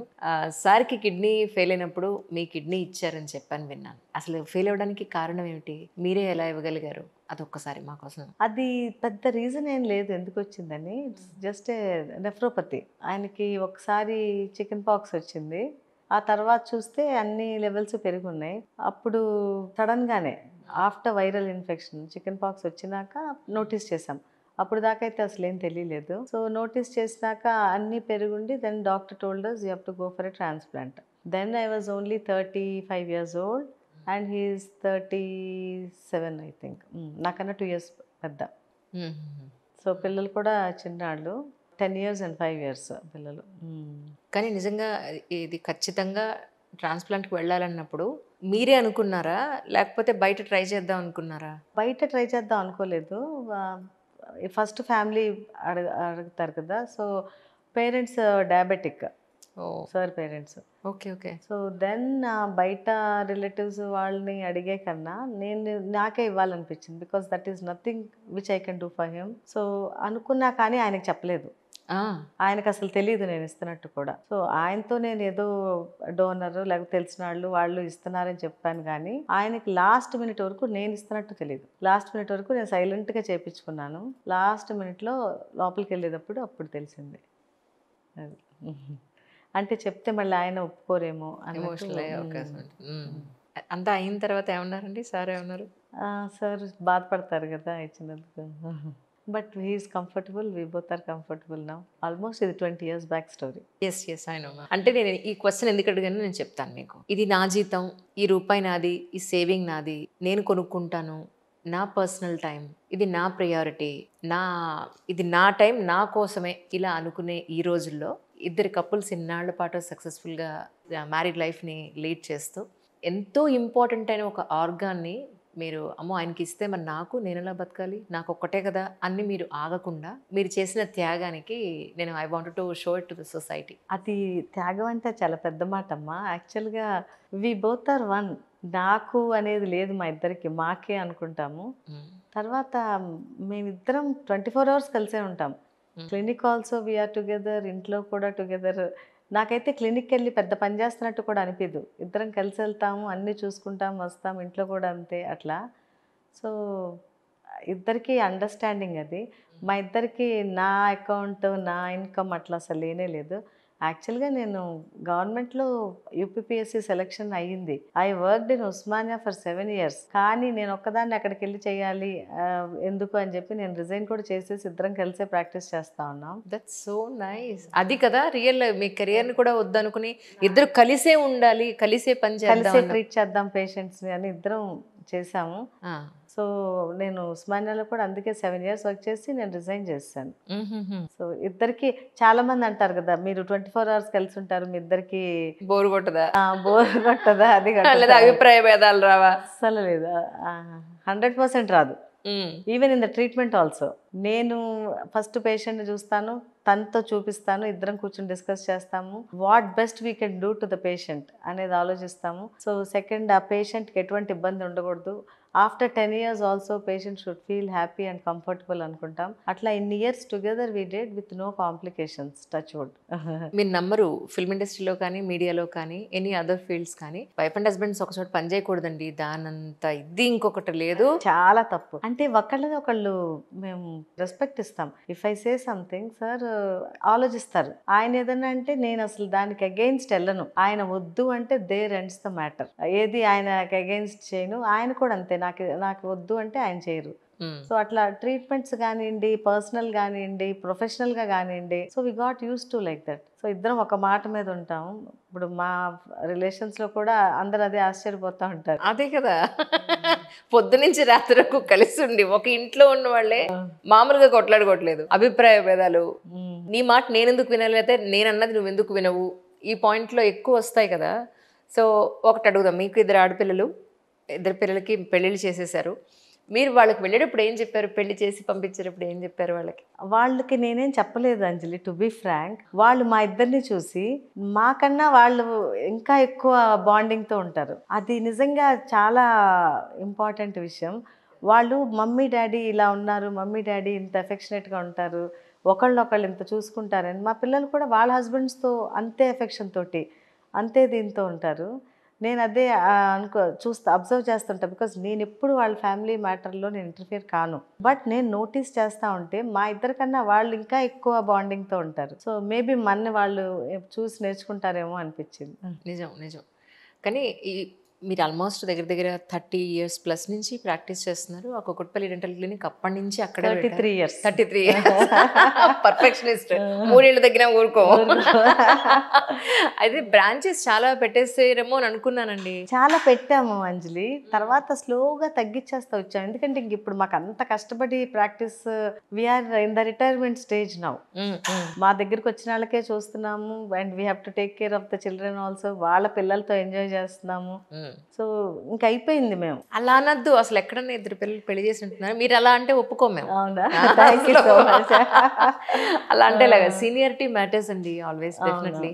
ఎందుకంటే ఈ రోజుల్లో డయాగ్నోసిస్ అనేది చాలా కష్టంగానే మారింది. సీనియర్ డాక్టర్స్ దగ్గరికి వెళ్ళి చూపించకుండా అమ్మయ్య ఒక మంచి డాక్టర్ చేతిలో మన హెల్త్ పెట్టాము అనేది చాలా యాక్చువల్ గా చెప్పాలంటే అంజలి, డెంటిస్ట్రీలో చాలా కాంపిటీషన్ ఎక్కువైపోయి ఉన్నా లేకపోయినా ట్రీట్మెంట్లు కూడా వచ్చేసి, ఎగ్జాక్ట్లీ ఇప్పుడు మేమిద్దరం ఉన్నామంటే ఒక ఆల్మోస్ట్ 33 years నుంచి ఇవాళ పేషెంట్కి ఇది చేస్తే 5 years తర్వాత ఏమవుతుంది, 10 years తర్వాత ఏమవుతుంది, 15 తర్వాత ఏమవుతుంది చూసిన వాళ్ళం. ఎగ్జాక్ట్లీ. సో మిగతా వాళ్ళు ఏంటి, వాళ్ళకి తర్వాత ఏమవుతుందో తెలియదు, but there are lot of treatments. ఆ ట్రీట్మెంట్ తర్వాత ఏమవుతుంది అనేది వాళ్ళకి తర్వాత కదా తెలిసేది.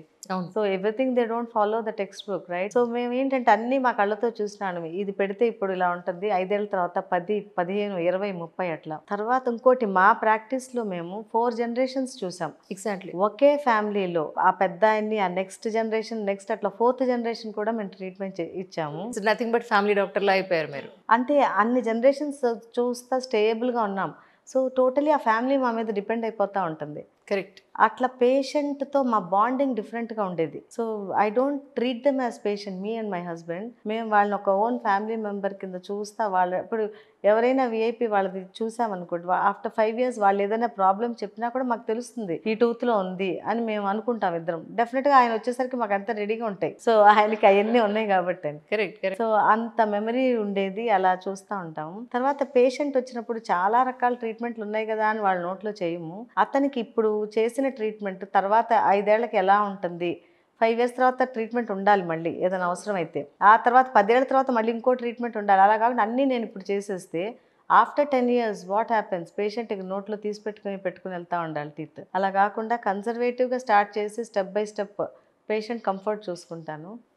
తర్వాత ఏంటంటే ఒక డెంటల్ క్లినిక్ పేషెంట్ వచ్చినప్పుడు వాళ్ళకి అన్నీ తెలుస్తుంటాయి మనం ఏం చేస్తున్నాము. ఎందుకంటే patient is conscious and coherent. So patient మన దగ్గర కూర్చుని, patient is very close to us. Correct. So I should give value for everything.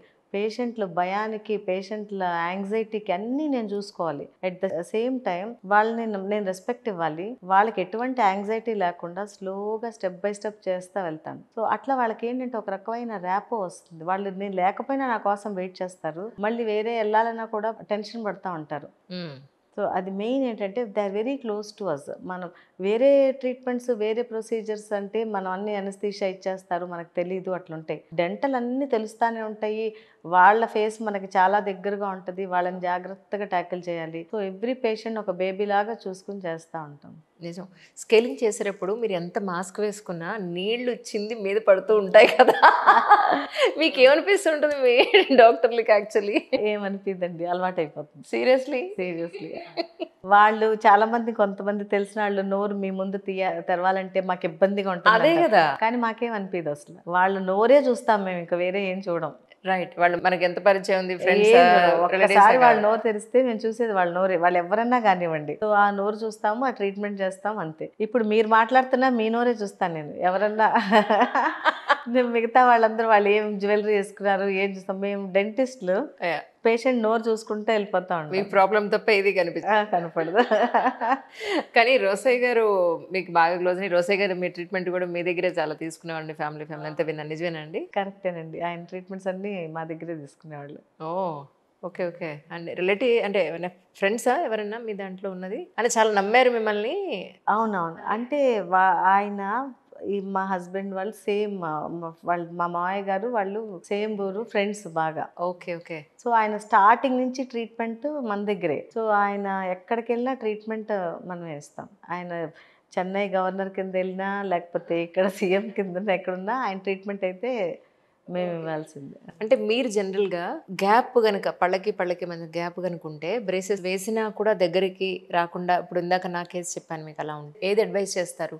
Gap ఫిల్లరా లేకపోతే మళ్ళీ క్యాప్స్ పెడితేనే బెటర్? అబ్సల్యూట్లీ నో అంజలి. నీకు టీత్ మధ్యలో గ్యాప్ ఉందంటే ఎందుకు ఉంటుంది? అంటే పన్ను స్ట్రైట్గా లేదుట, నాది కింద నుంచి ఇలా ఉంది, రూట్స్ ఆర్ టుగెదర్. పైన తగులుతోంది, నాట్ రూట్ యాక్చువల్లీ, పైన తగులుతోంది, కిందకు వచ్చినట్టు పన్ను సన్నగా ఉంది, అందులో మధ్యలో మధ్యలో ట్రయాంగిల్లో పన్ను ఉంది మీకు, అర్థమైందా? కరెక్ట్. ఆ పన్ను ఉంది కాబట్టే మీకు ఆ పన్ను తీశారు కాబట్టి అక్కడ ట్రయాంగిల్ ఉంది. ఎగ్జాక్ట్లీ. సో ఆ ప్లేస్ లో ఆ టూత్ తీశారు కాబట్టి మీకు అక్కడ ట్రయాంగిల్ వచ్చింది, లేకపోతే మీకు ట్రయాంగిల్ ఉండదు. దానికి ఐ థింక్ వాళ్ళు ఇంకొంచెం ప్లాన్డ్ గా చేస్తుంటే బాగుండేదేమో అనిపించింది నాకు, నేను అనుకోవడం. యాక్చువల్గా నో కామెంట్స్. కానీ వాళ్ళు ఏమన్నారంటే, ఈ పళ్ళు ఏవో తీయకూడదండి, ఇవి మోలార్స్ ఏదో సమేదో అన్నారు, ఇది తప్ప నాకు ఇంకొక ఆప్షన్ ఏం లేదు తీసేదని అన్నారు. అలా కూడా ఉంటుందా? ఇప్పుడు మీరు వస్తే how best we can do అనేది చేస్తా, అయిపోయింది వదిలేద్దాం. Right, I understand. ఎందుకంటే ఎవరి ఇది వాళ్ళ ప్రాసెస్ వాళ్ళకు ఉంటుంది కాబట్టి. సో మీరు నా దగ్గరికి వస్తే నేను పాస్ట్కి వెళ్ళను, ఇవాళ నుంచి నేను ఏం చేయొచ్చు అనేది ఆలోచిస్తాను. That's perfect really. కానీ నిజానికి యాజ్ అ డాక్టర్గా ఇలా బాగుంది కదా పలు వరుస, దీన్ని అనవసరంగా డిస్టర్బ్ చేయడం ఎందుకు, బాగుంది ఇలాగే ఉంచుకో అని చెప్పిన సందర్భాలు ఉన్నాయా మీరు? డెఫినెట్గా చాలా మంది పేషెంట్స్ వాళ్ళు వచ్చి మాకు ఎత్తు పళ్ళు ఉన్నాయి, లేకపోతే మేము నవ్వుతుంటే పళ్ళు ఈ మోలార్ టు మోలార్ కనపడుతున్నాయి, కవర్ చేయండి అంటారు. మోలార్ టు మోలార్ కనపడటమే ఐడియల్ ఆర్చ్. చక్కగా నవ్వినప్పుడు మీకు మోలార్ టు మోలార్ కనపడిన వాళ్ళ చిరునవ్వు చాలా అందంగా ఉంటుంది, అది వాళ్ళకి తెలియదు. నవ్వితే చిన్న మూతి ఉండాలి, ఇదంతా ఇంత పొడవు కనపడుతుందని వస్తారు, అప్పుడు కౌన్సిలింగ్ చేస్తాను. రైట్. తర్వాత నవ్వినప్పుడు వాళ్ళకి కొన్నిసార్లు పర్ఫెక్ట్ అక్లూజన్ ఉండి ఎటువంటి ఇబ్బంది లేకపోతే వాళ్ళకి క్లియర్గా ఎక్స్ప్లెయిన్ చేస్తాం. అట్లాని వాళ్ళు అడిగారు కదా అని ట్రీట్మెంట్ అయితే చేయం, మేము నోటీస్ చేస్తాము, చూసి ఇది ఇలా ఉంది చేయాలంటే చేస్తాము. పేషెంట్ అడిగిన దాన్ని బట్టి, ఎందుకంటే ఇవాళ ఉన్న థింకింగ్ పేషెంట్కి రేపు ఉండదు. ఎందుకంటే ఇప్పుడు ఉన్న దానికన్నా నేను ట్రీట్మెంట్ ఇస్తే అవి లోపలికి వెళ్ళిపోవచ్చు, బయటకు రావచ్చు, అప్పుడు పేషెంట్ సాటిస్ఫై కారు. కరెక్ట్. కాబట్టి మంచి అలైన్మెంట్ ఉండి మంచి అక్లూజన్ ఉంటే పేషెంట్ ఎంత అడిగినా కూడా ట్రీట్మెంట్ అనేది చేయం. ఇప్పుడు మీకు ఇంకొక పేషెంట్ పంపిస్తున్నాను నెక్స్ట్ వీక్, వాళ్ళు కూడా ఇలాగే ఎక్కడ దెబ్బతిని వచ్చారు.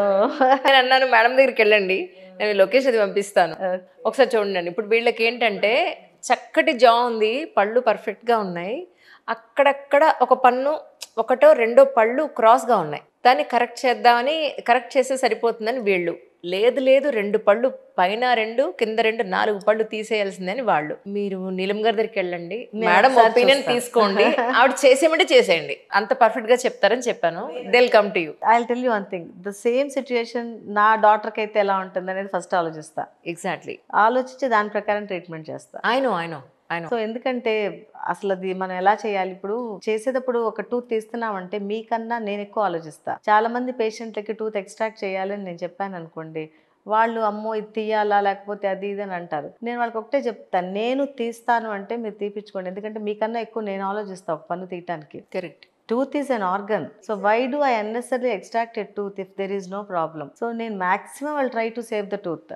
అది నేను సేవ్ చేయలేనప్పుడు నేను తీద్దామంటాను, అప్పుడు మీరు హ్యాపీగా తీపిచ్చేసుకోండి అని చెప్తాను. సో అంతేగాని నేను ప్రొటెక్ట్ చేస్తాను, నేను సేవ్ చేస్తాను అన్నప్పుడు వాళ్ళు తీయమంటే నేను విన్ను వాళ్ళ మాట. నేను తీను, అది తీయటానికి అది మంచి పన్ను, దానికి ట్రీట్మెంట్ ఇవ్వచ్చు అని ఎక్స్ప్లెయిన్ చేస్తాను. వాళ్ళు వింటే చేయించుకుంటారు, లేదంటే వాళ్ళ ఇష్టం. ఇక నేనైతే తీను. When I can save the tooth I won't extract the tooth. Correct ma'am. అంటే ఇంకొకటి మ్యామ్, ఈ 2 క్వశ్చన్ వచ్చింది మైండ్ లో, అడిగేస్తాను. ఊళ్ళల్లో ఏం చేస్తారంటే పన్ను పుచ్చిపోయింది, మీరు ఇది చేస్తే ఇగో చూసారా ఎన్ని పురుగులు పడ్డాయో అని చూపిస్తూ ఉంటారు. నిజంగా అసలు పురుగులు అనేది ఉండవండి. సో అది అంతా వాళ్ళ చేతిలో నుంచి వేస్తూ ఉంటారు. టూత్ లో పురుగులు అనేది మనకు కనపడదు. They're all microscopic bacteria where you can see through the microscope. అంతేగాని ఇంత పెద్ద పెద్ద వామ్స్ లాగా నేను విన్నాను. సో అవంతా వాళ్ళు మనకి చేసే మోసం అది. సో వాళ్ళు ఏదో టూత్ లో ఇట్లా పెట్టేసి కింద పురుగులు రాలుతున్నాయి అని చెప్తుంటారు, బట్ టూత్ లో ఉండే బ్యాక్టీరియా ఇస్ మైక్రోస్కోపిక్. అది మన మైక్రోస్కోప్ లో చూస్తేనే కనపడుతుంది. కొంతమంది ఏం చేస్తారంటే పన్ను బాగా పుచ్చిపోయిన తర్వాత అందులో లవంగం పెట్టేసేయండి నొప్పి తగ్గిపోతుంది అని, అది కూడా ఒక ఎక్స్పెరిమెంటల్ గా చేస్తూ ఉంటారు. నిజానికి పన్ను పుచ్చిపోయి ఇంత పెయిన్ ఉన్నప్పుడు మీరు ఇచ్చే అడ్వైజ్ ఏమిటి అలాంటి వాళ్ళకి? నేను ఇచ్చే అడ్వైజ్ ఏంటంటే, పన్నులో చిన్న క్యావిటీ ఫామ్ అయితే వెంటనే దంతవైద్య దగ్గరికి వెళ్ళి ఫిల్ చేయించేసుకోండి, డెంటిస్ట్ దగ్గరికి వెళ్ళి. మీరు ఆగారనుకోండి, ఆ ఫిల్లింగ్ చేయించుకునే పన్నుకి ఎనామిల్ డెంటిన్ పల్ప్లోకి వెళ్తే అక్యూట్ పెయిన్ వస్తుంది. Once cavity goes into the pulp, అక్కడ బ్లడ్ వెజల్స్, నర్వ్ సప్లై చాలా ఉంటుంది. సో దానివల్ల మీకు acute, you can not sit or stand, throbbing pain ఉంటుంది. ఆ పెయిన్తో ఏంటంటే మీరు వచ్చి పన్ను తీసేయని చెప్తారు, అక్కడ దాకా కాకుండా సో మీరు జస్ట్ ఎనామిల్లో ఉన్నప్పుడే ఫిల్లింగ్ చేసుకుంటే మీకు ఫ్యూచర్లో అసలు తీపించుకునే పనే ఉండదు. సో మీకు అంత పెయిన్తో వస్తే దానికి రూట్ కెనాల్ ట్రీట్మెంట్ చేయాల్సి వస్తుంది. చాలా మంది ఏం చేస్తారంటే అప్పుడు కూడా ఈ లవంగాయి అవి పెట్టుకుని సో ఆ నర్వ్స్ అన్ని డీసెన్సిటైజ్ చేస్తూ ఉంటారు. సో ఎప్పుడైతే అవన్నీ పెట్టుకుంటే ఆ పెయిన్ అనేది తగ్గిపోతుంది, ఎందుకంటే క్యావిటీ ఓపెన్ ఉంటుంది కాబట్టి. సో క్యావిటీ ఓపెన్ ఉండి ఆ పెయిన్ తగ్గిపోయి ఆ ఇన్ఫెక్షన్ రూట్ నుంచి కింద బోన్లోకి వెళ్తుంది. సో ఎప్పుడైతే టూత్ నుంచి ఇన్ఫెక్షన్ బోన్లోకి వచ్చిందో వాళ్ళకి స్వెల్లింగ్ అనేది స్టార్ట్ అవుతుంది. ఆ స్వెల్లింగ్ స్టార్ట్ అయినప్పుడు ఏం చేస్తారంటే హాట్ ఫర్మెంటేషన్ పెడితే తగ్గిపోతుందని వేడితో కాపడం పెడతారు. సో ఆ వేడితో కాపడం పెడితే ఆ స్పేస్లో ఇన్ఫెక్షన్ అంటే బయటకు వచ్చేసి ఆ స్పేస్ ఇన్ఫెక్షన్ అయిపోయి అది ఇంకో సైడ్కి కూడా స్ప్రెడ్ అయిపోయి పేషెంట్ డెత్ దాకా వెళ్ళిపోయే ఛాన్సెస్ ఉంటాయి. Oh my god. సో ఆ బైలేటరల్ స్పేస్ ఇన్ఫెక్షన్స్ వస్తే చాలా డేంజరస్. సో అది ఇమీడియట్గా మనం ట్రీట్ చేయకపోతే కనుక టోటల్గా వాళ్ళకి యాస్ఫిక్సియా వచ్చి బ్రీతింగ్ ప్రాబ్లం వచ్చి next leads to death. Tongue వెనక్కి పడిపోతుంది. సో అంత స్వెల్లింగ్ వచ్చేస్తుంది. సో వాళ్ళకి వచ్చి difficulty in breathing, difficulty in swallowing అన్నీ వచ్చేసి ఇబ్బందులు ఉంటాయి. కాబట్టి ఎప్పుడైనా పన్నులో క్యావిటీ చూస్తే ఫిల్ చేయించుకోండి. నెగ్లెక్ట్ చేసి పెయిన్ వస్తే రూట్ కెనాల్ చేయించుకోండి. ఆ తర్వాత రూట్ కెనాల్ నుంచి కిందకి బోన్ దాకా వెళ్తున్నట్టు అనిపిస్తే పన్ను తీపించుకోండి. అంతేకాని స్పేస్ ఇన్ఫెక్షన్ దాకా తీసుకెళ్ళొద్దు. తీసుకెళ్తే మాత్రం చాలా ట్రీట్మెంట్స్ చేయాల్సి వస్తుంది. Oh my god. Root canal treatment అనేది ఎలాంటి పరిస్థితుల్లో అవసరం పడుతుంది? ఇజ్ ఇట్ మేజర్ అండి రియలీ రూట్ కెనాల్? అస్సలు మేజరే కాదండి. It's one sitting procedure. ఫస్ట్లో మేము స్టార్ట్ చేసినప్పుడు 3-4 సిట్టింగ్స్ ఉండేది రూట్ కెనాల్. సో ఇప్పుడు ఏంటంటే ఒక్క సిట్టింగ్లో మొత్తం లోపల ఉన్న పల్ప్ అంతా ఎక్స్ట్రపేట్ చేసి కెనాల్స్ అన్ని క్లీన్ చేసేసి సేమ్ డే పెట్టేస్తున్నారు filling. So single sitting root canal అది. సో అది ఒక చిన్న ఎల్లే ఇస్తాము, టూత్ని బ్లాక్ చేసేస్తాం, ఆ లోపల ఉన్న క్యావిటీ అంతా క్లీన్ చేసేసి ఆ లోపల నర్వ్స్ని డీనర్వేట్ చేసి ఏమన్నా టిష్యూ అంతా ఉంటే మొత్తం క్లీన్ చేసేసి ఇనర్ట్ మెటీరియల్తో రూట్ ఫిల్ చేసేసి పైన క్రౌన్ కూడా ఫిల్ చేసేస్తాం. Right right. అంటే నేను విన్నది ఏంటంటే రూట్ కెనాల్ అంటే పంటికి ఉన్న నర్వ్ని వాళ్ళ కనెక్టివిటీని కట్ చేస్తారు అని. Is it right and actually? అవునండి, అది డీనర్వేట్ చేస్తాం. ఓహో. నర్వ్స్ ఉంటాయి కదా టూత్లో, ఆ నర్వ్స్ని తీసేస్తే టూత్లో పెయిన్ ఉండదు, ఆ ఇన్ఫెక్షన్ అంతా క్లీన్ చేసేస్తాం. దానివల్ల వచ్చే నష్టం ఏం లేదంటారా? మనం నష్టానికి ట్రీట్మెంట్ ఇస్తున్నాం, ఆల్రెడీ నష్టం వచ్చేసింది. So you're giving the treatment. మనం చేసిన దానివల్ల నష్టం లేదు. మీరు అట్లా నర్వ్ కనుక ఇన్వాల్వ్ అయితే ఆ పెయిన్ డెలివరీ పెయిన్ కన్నా ఎక్కువ ఉంటుంది. అంత అక్యూట్ థ్రాబింగ్ పెయిన్ అసలు మీరు అది అన్బేరబుల్ ఉంటుంది. కాబట్టి ఫస్ట్ ట్రీట్మెంట్లో డీనర్వేట్ చేసి ట్రీట్మెంట్ చేస్తేనే పేషెంట్ సేవ్ చేయగలుగుతాం. Right right. నేను ఈ మధ్య ఇన్స్టాగ్రామ్లో ఒక రీల్ చూసాను. చాలామంది పెద్ద పెద్ద సెలబ్రిటీలు నవ్వులు పళ్ళు చూపించి ఈ పళ్ళు ఇలా ఎంత మెరిసిపోతున్నాయో తెలుసా, దీని మీద ఒక లేయర్ వేస్తున్నారు, ఆ లేయర్ వల్ల ఈ పళ్ళు ఇలా మెరిసిపోతున్నాయి అని. ఆ లేయర్ ఏమిటి అసలు? నిజంగా జనరల్ పబ్లిక్కి వేసుకునే అవకాశం ఉంటుందా? లేయర్ ఉండగా పళ్ళు ఎలా కడుక్కుంటారు వీళ్ళు? ఇదంతా ఏంటో నాకు అర్థం కాలేదు ఒక్కసారి. లేయర్స్ అంటే అట్లా ఏమి ఉండదు.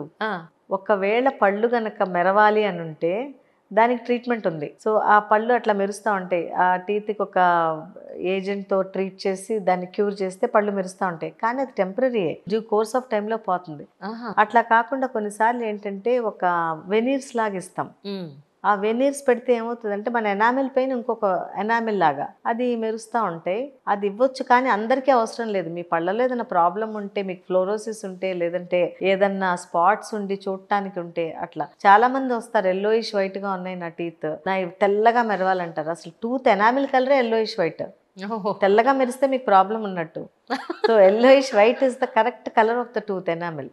Okay okay ma'am. ఇప్పుడు ప్రజెంట్ ఉన్న యంగ్స్టర్స్ ఎవరైతే 30 ఏళ్ల లోపల ఉన్నారో వాళ్ళెవరు కూడా మాకు పెళ్ళొద్దు అని అంటున్నారు. అప్పట్లో నిజంగా మీకు అలాగే ఉండేదా?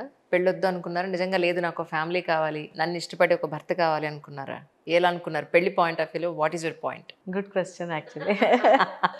యాక్చువల్గా మేమిద్దరం కలిసి చదువుకున్నాం, కలిసి ఉన్నాం కదా. ఫైనల్ ఇయర్ అయిపోగానే ఇంకా వెళ్ళిపోవాల్సి వచ్చింది ఎవరిళ్ళకి వాళ్ళం. సో అప్పుడు అర్థమైంది మేమిద్దరం అంటే మాకు అప్పుడు దాకా లేదు. దెన్ అసలు మేమిద్దరం విడిగా ఉండలేమని అప్పుడు మాకు తెలిసింది. ఏదో సినిమాలో ఇలాగే చూపిస్తారు తెలుసా మీకు, హీరో హీరోయిన్స్ ఒకే కాలేజ్ లో చదువుకుంటారు, అవునా? వెళ్ళిపోయేటప్పుడు అర్థం అవుతుంది మన ఇద్దరు ఇలా పోయినాక అర్థమైంది. వెళ్ళిపోయినాక అది చాలా టఫ్ అనిపించింది.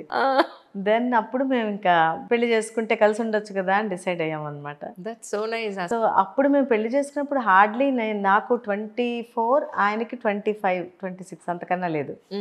అప్పుడు మేము ఓన్లీ హౌస్ సర్జన్సీ చేసాం. సో పెళ్లి చేసుకున్నాక then we started preparing for PG. ఇద్దరం పీజీ ఎంట్రన్స్కి ప్రిపేర్ అవుతా ఉన్నాము.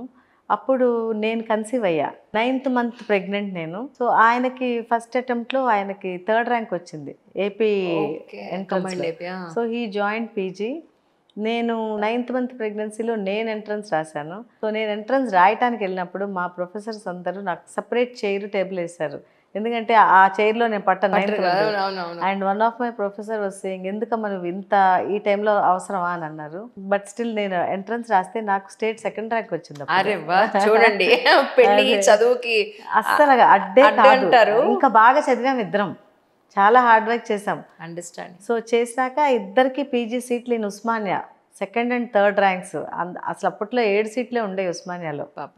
ఆ 7 సీట్లో 2 సీట్లు మాకే వచ్చినాయి. ఆ 2 సీట్లు 2nd, 3rd మళ్ళీ ఆ 2 సీట్లతో చేసి ఆ చేస్తున్నప్పుడే నాకు డెలివరీ అయింది. అంటే పీజీ ఎంట్రన్స్ అవ్వగానే డెలివరీ అయిపోయింది పెద్ద పాప. సో 3rd month తనకి రాగానే నేను oral and maxillofacial surgery, toughest branch Osmania. I have to go to the theatre, అక్కడ సర్జరీస్ చేయాలి, మళ్ళీ back to college, night duties ఉంటాయి, ఇవన్నీ ఉన్నాయి. సో అవన్నీ చేశాను. ఆయనేమో నైట్ అంతా కూర్చొని చదువుకుంటా, మా పాప రాత్రి గొడవ చేస్తుంటే అలా తిప్పేవాళ్ళము, పడుకోబెట్టేవాళ్ళం, మళ్ళీ చదువుకునేవాట్ల పీజీ కంప్లీట్ అయింది. సో ఆ పీజీ అప్పుడే నేను ఏపీపీఎస్సీ ఎగ్జామ్ రాసా. ఆ ఎగ్జామ్లో మళ్ళీ నాకు మంచి ర్యాంక్ వచ్చి నాకు I joined in Usmania as assistant professor. Same college, undergrad, post graduation, then assistant professor in the same college. So nice. So I worked there for 7 years. And then ఈలోపు private practice కూడా start చేసాము. 3-4 branches ఉన్నాయి. And అన్ని బ్రాంచులు చూస్తా ఒక పక్క కాలేజ్కి వెళ్తా, అట్లా మల్టీ టాస్కింగ్ చేసాం ఇద్దరం. అట్ ద సేమ్ టైం పిల్లలది మంచి స్కూల్, గీతాంజలి స్కూల్లో జాయిన్ చేసాం. సో వాళ్ళిద్దరూ మాతో పాటు మేము చదువుకుంటుంటే వాళ్ళు కూడా చదువుకుంటూ ఉండేవాళ్ళు. And they are well discipline kids ఆ పాపలు ఇద్దరు. సో వాళ్ళు మీ ఇద్దరి రెప్లికానే వాళ్ళు అబ్సల్యూట్లీ, ఎందుకంటే మీ ఇద్దరు చాలా డిసిప్లిన్గా ఉంటారు, నాకు తెలుసు ఆ విషయం. అలా వాళ్ళు కూడా మాతో పాటే మేము ఇట్లా 6 monthsకి ఒకసారి ట్రిప్పులకి వెళ్ళేవాళ్ళం, వాళ్ళతో ఉండేవాళ్ళం. అట్లా వి 4 are టుగెదర్ అన్నిట్లో. అలా అలా జర్నీ. అంటే అది నాకు పెద్ద కష్టం అనిపించలేదు అంజలి, యాక్చువల్గా చెప్పాలంటే. ఎందుకంటే సారు నేను కలిసే ఉన్నాం. ఇప్పుడు క్లినిక్కి వెళ్ళినా అది ఏదో వర్క్ ప్లేస్కి వెళ్తున్నట్టు అనిపించేది కాదు. కొన్నిసార్లు 3 అయ్యేది, 4 అయిపోయేది క్లినిక్లో ప్రొసీజర్స్, కానీ ఇద్దరికి అసలు ఏం అనిపించేది కాదు. అట్ ద సేమ్ టైం కాలేజ్లో పీజీ అంటే ఇద్దరం కలిసి వెళ్ళేవాళ్ళం, కలిసి వచ్చేవాళ్ళం. అట్లా మొత్తానికి కష్ట సుఖాలు అసలు కష్టం అనిపించలే, సుఖమే. ఇద్దరు కలిసే ఉన్నారు, అందుకని ఏది కష్టంగా లేదు మీకు అనిపించలే. అది ట్రూ ట్రూ ట్రూ. సో యాక్చువల్గా ఈయన గుంటూరులో హెచ్ఓడి చేశారు. అవును అవును. సో నేను ఉస్మానియాలో రిజైన్ చేసి ఆయన ఎటు వెళ్తున్నారు కదా, నేను అక్కడ ఓరల్ సర్జరీలో జాయిన్ అయ్యా అది కొన్ని రోజులు. సో అక్కడ కూడా కలిసి ఉండొచ్చు కదా అది. అట్లా రైట్ రైట్. డెంటల్ హాస్పిటల్స్లో కూడా డాక్టర్స్ మధ్య లేదా క్లినిక్స్ మధ్య చాలా కాంపిటీషన్ పెరిగిపోయింది. కరెక్ట్గా చెప్పాలి అంటే మీరు చూస్తేనేమో నేను ఇంతవరకు ఏ సెలబ్రిటీని మీరు పిలిచి దీన్ని మార్కెటింగ్ చేసుకుందాం అన్న పాయింట్లో మీరు ఏ రోజు చేయలేదు. ఎంతోమంది పెద్దవాళ్ళ దగ్గరికి వచ్చినా కనీసం ఒక ఫోటో కూడా ఎక్కడ పోస్ట్ చేయరు మీరు. సో న్యూ కమర్స్కి మీరు ఇచ్చే అడ్వైజ్ ఏంటి? యాక్చువల్గా బాగా అడిగామమ్మా. ఎంతోమంది పెద్దవాళ్ళు వచ్చినా నేను వాళ్ళ ఫొటోస్ తీసుకుని అది వాళ్ళ ప్రైవసీకి అది ఇది నేను అందుకే ఎప్పుడు పెట్టను. సో వచ్చారని కూడా నేను ఎవరితో అనరు. పేషెంట్స్ ఎవరు వచ్చారు ఏంటి, పేషెంట్ పర్సనల్గా నేను ఎవరి దగ్గర డిస్కస్ చేయను. ఒకే ఇంట్లో అంటే ఒక ఫ్యామిలీ ఫ్రెండ్స్ ఇద్దరు వచ్చినా వీళ్ళు వచ్చారని వాళ్ళతో కూడా ఎప్పుడు చెప్పలేదు. సో అది మాకు కొన్ని ఎథిక్స్ ఉంటాయి. ఎన్ని ఏపీ వచ్చినా వాళ్ళతో ఫోటో దిగి నేను ఎక్కడ పోస్ట్ చేయలేదు. తర్వాత ఇప్పుడు రాను రాను డెంటల్ క్లినిక్స్ చాలా ఎక్కువైపోతున్నాయి. అండ్ డెంటిస్ట్ చాలామంది పర్ ఇయర్, ఆ రోజుల్లో చాలా తక్కువ మంది ఉండేవాళ్ళు 30 years back. But here too many dental colleges, private colleges కానీ గవర్నమెంట్ కాలేజెస్ అన్నీ ఎక్కువ వచ్చేసి నెంబర్ ఆఫ్ డెంటిస్ట్ బయటకు ఎక్కువ వస్తున్నారు. సో వాళ్ళు ఏంటంటే ఫస్ట్ మెయిన్ ఏం చేయాలంటే పేషెంట్ని ఎట్లా ట్రీట్ చేయాలనేది వాళ్ళ ఎఫిషియన్సీని ఫస్ట్ టెస్ట్ చేసుకోవాలి. ఏదో మాకు డిగ్రీ వచ్చేసింది నేను ప్రాక్టీస్ పెట్టేసి దెన్ పబ్లిసిటీ తోటి నేను రన్ చేస్తాను, లేకపోతే ఇన్ఫ్రాస్ట్రక్చర్ తోటి రన్ చేస్తాను, అవన్నీ తప్పు. First how efficient are we అనేది వాళ్ళు చూసుకోవాలి. ఆ ఎఫిషియన్సీ ఉన్నప్పుడు then they have to go ahead. వెళ్ళినప్పుడు ఏం చేయాలంటే ఎక్కువ ఓవర్ రైట్స్ లేకుండా చూసుకోవాలి. ఇప్పుడు క్లినిక్లో మనం పెట్టాలంటే చాలా ఇన్ఫ్రాస్ట్రక్చర్ ఎంతన్నా తీసుకొచ్చి పెట్టవచ్చు. సో అది మళ్ళీ బర్డెన్ అవుతుంది. కాబట్టి ఫస్ట్ పేషెంట్ని డెవలప్ చేసుకోండి. మనం క్లయింటెల్ డెవలప్ చేసుకున్నాక దెన్ స్లోగా మీరు ఇన్ఫ్రాస్ట్రక్చర్ పెంచుకుంటూ ఉండండి. సో ఒకేసారి మీరు ఇన్వెస్ట్మెంట్ పెట్టేసి ఒకేసారి మీరు మంత్లీ అవన్నీ కూడా బేర్ చేయలేక చాలామంది ఇబ్బంది పడతాను నేను చూశాను. సో బిగినర్స్ అందరూ చాలా జాగ్రత్తగా ఏ ఏరియాలో పొటెన్షియల్ ఉంది డెంటిస్ట్కి అనేది చూసుకోండి. చూసుకుని స్టడీ చేసి స్లోగా స్టార్ట్ చేయండి. స్టెప్ బై స్టెప్ ఇంక్రీజ్ చేసుకుంటూ వెళ్ళండి. సో నా అడ్వైజ్ ఏంటంటే ఈ అప్కమింగ్ డెంటిస్ట్లకి ఫస్ట్ పేషెంట్ని మీరు చాలా జాగ్రత్తగా హ్యాండిల్ చేయాలి. ఒక్కొక్క పేషెంట్ని మీరు చాలా క్లోజ్గా వాళ్ళతో ఒక బాండింగ్ అనేది రావాలి.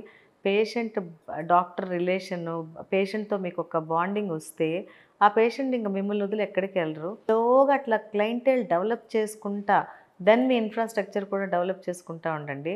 సో ఒకేసారి మీరు చాలా మనీ పెట్టేసేసి మీరు రన్ చేయలేక పేషెంట్లకి మళ్ళీ ఆ ఫీజు మీరు ఎక్కువగా కన్సల్టేషన్స్ ఛార్జ్ చేసి అట్లా చాలా ఇబ్బంది పడుతూ ఉంటారు. కాబట్టి ప్రతి పేషెంట్ని మీరు నీట్గా డీల్ చేసి వాళ్ళకి ప్రాబ్లం లేకుండా అట్లా స్టెప్ బై స్టెప్ పేషెంట్స్ని పెంచుకుంటూ వెళ్ళండి. Word of mouth is more important than publicity. నేను 33 ఇయర్స్లో ఎప్పుడు పబ్లిసిటీ అనేది ఇవ్వలేదు. సో నేను వర్డ్ ఆఫ్ మౌత్ ఒకళ్ళ నుంచి ఒకళ్ళు వచ్చిన వాళ్ళు ఎక్కువ ఉంటారు. అట్ ద సేమ్ టైం నేను ఇట్లాంటి మోటివేషన్ ఎడ్యుకేషన్ ప్రోగ్రామ్స్ ఎక్కువ చేస్తుంటాను. సో పేషెంట్స్కి ఎట్లా వాళ్ళకి ఏమేమి ప్రాబ్లమ్స్ ఉన్నాయి, ఏ ప్రాబ్లమ్స్ ఉంటే ఎక్కడికి వెళ్ళాలి అట్లా నేను చేశాను. సో అలా స్లోగా మీకు మీరే ఒక మీ వాల్యూని మీరు పెంచుకోండి. అట్ ద సేమ్ టైం అప్పుడు స్లోగా మీరు ఇప్పుడు ఏదన్నా మీరు ట్రీట్మెంట్ చేయాలంటే అంత పెద్ద ఇన్ఫ్రాస్ట్రక్చర్ లేకపోయినా కూడా the best treatment you can give to the patient. Correct. అది వాటి మీదే మీరు డిపెండ్ అయ్యి ట్రీట్మెంట్ ఇవ్వాలి అని మీరు అనుకోవద్దు. సో టోటల్గా ఒక మంచి ర్యాపో విత్ ద పేషెంట్ ఉండాలి. పేషెంట్ మిమ్మల్ని ఎప్పుడూ మర్చిపోకూడదు. మీరు చేసిన ట్రీట్మెంట్ వాళ్ళకి years together what ever you do in there mouth అది వాళ్ళు డికేట్స్ కొద్దీ వాళ్ళ నోట్లో ఉంటుంది. మీకు అది ఒక 10 minutes పని, కానీ వాళ్ళ నోట్లో ఫర్ ఎవర్ ఉంటుంది. కాబట్టి వాళ్ళు మిమ్మల్ని మంచిగా గుర్తు తెచ్చుకోవాలి. ఎవరన్నా చాలామంది పేషెంట్స్ నేను తింటున్నప్పుడు మీరే గుర్తొస్తారు అని చెప్తా ఉంటే ఐ ఫీల్ సో హ్యాపీ.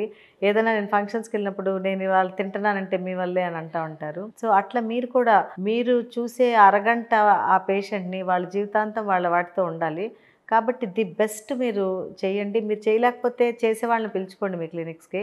అంతేగాని మీరు ఆ నిమిషాన్ని పేషెంట్ని చూసుకుని ఆ తర్వాత ఇంకా పబ్లిసిటీ అయితే ఇంకా ఎక్కువ వస్తారు, అది తప్పు. సో మీరు మీ మీద డిపెండ్ అవ్వండి. మీరు పేషెంట్ని మంచిగా ఎడ్యుకేట్ చేయండి. Number of patients word of mouth ద్వారా ఎక్కువ తీసుకోండి.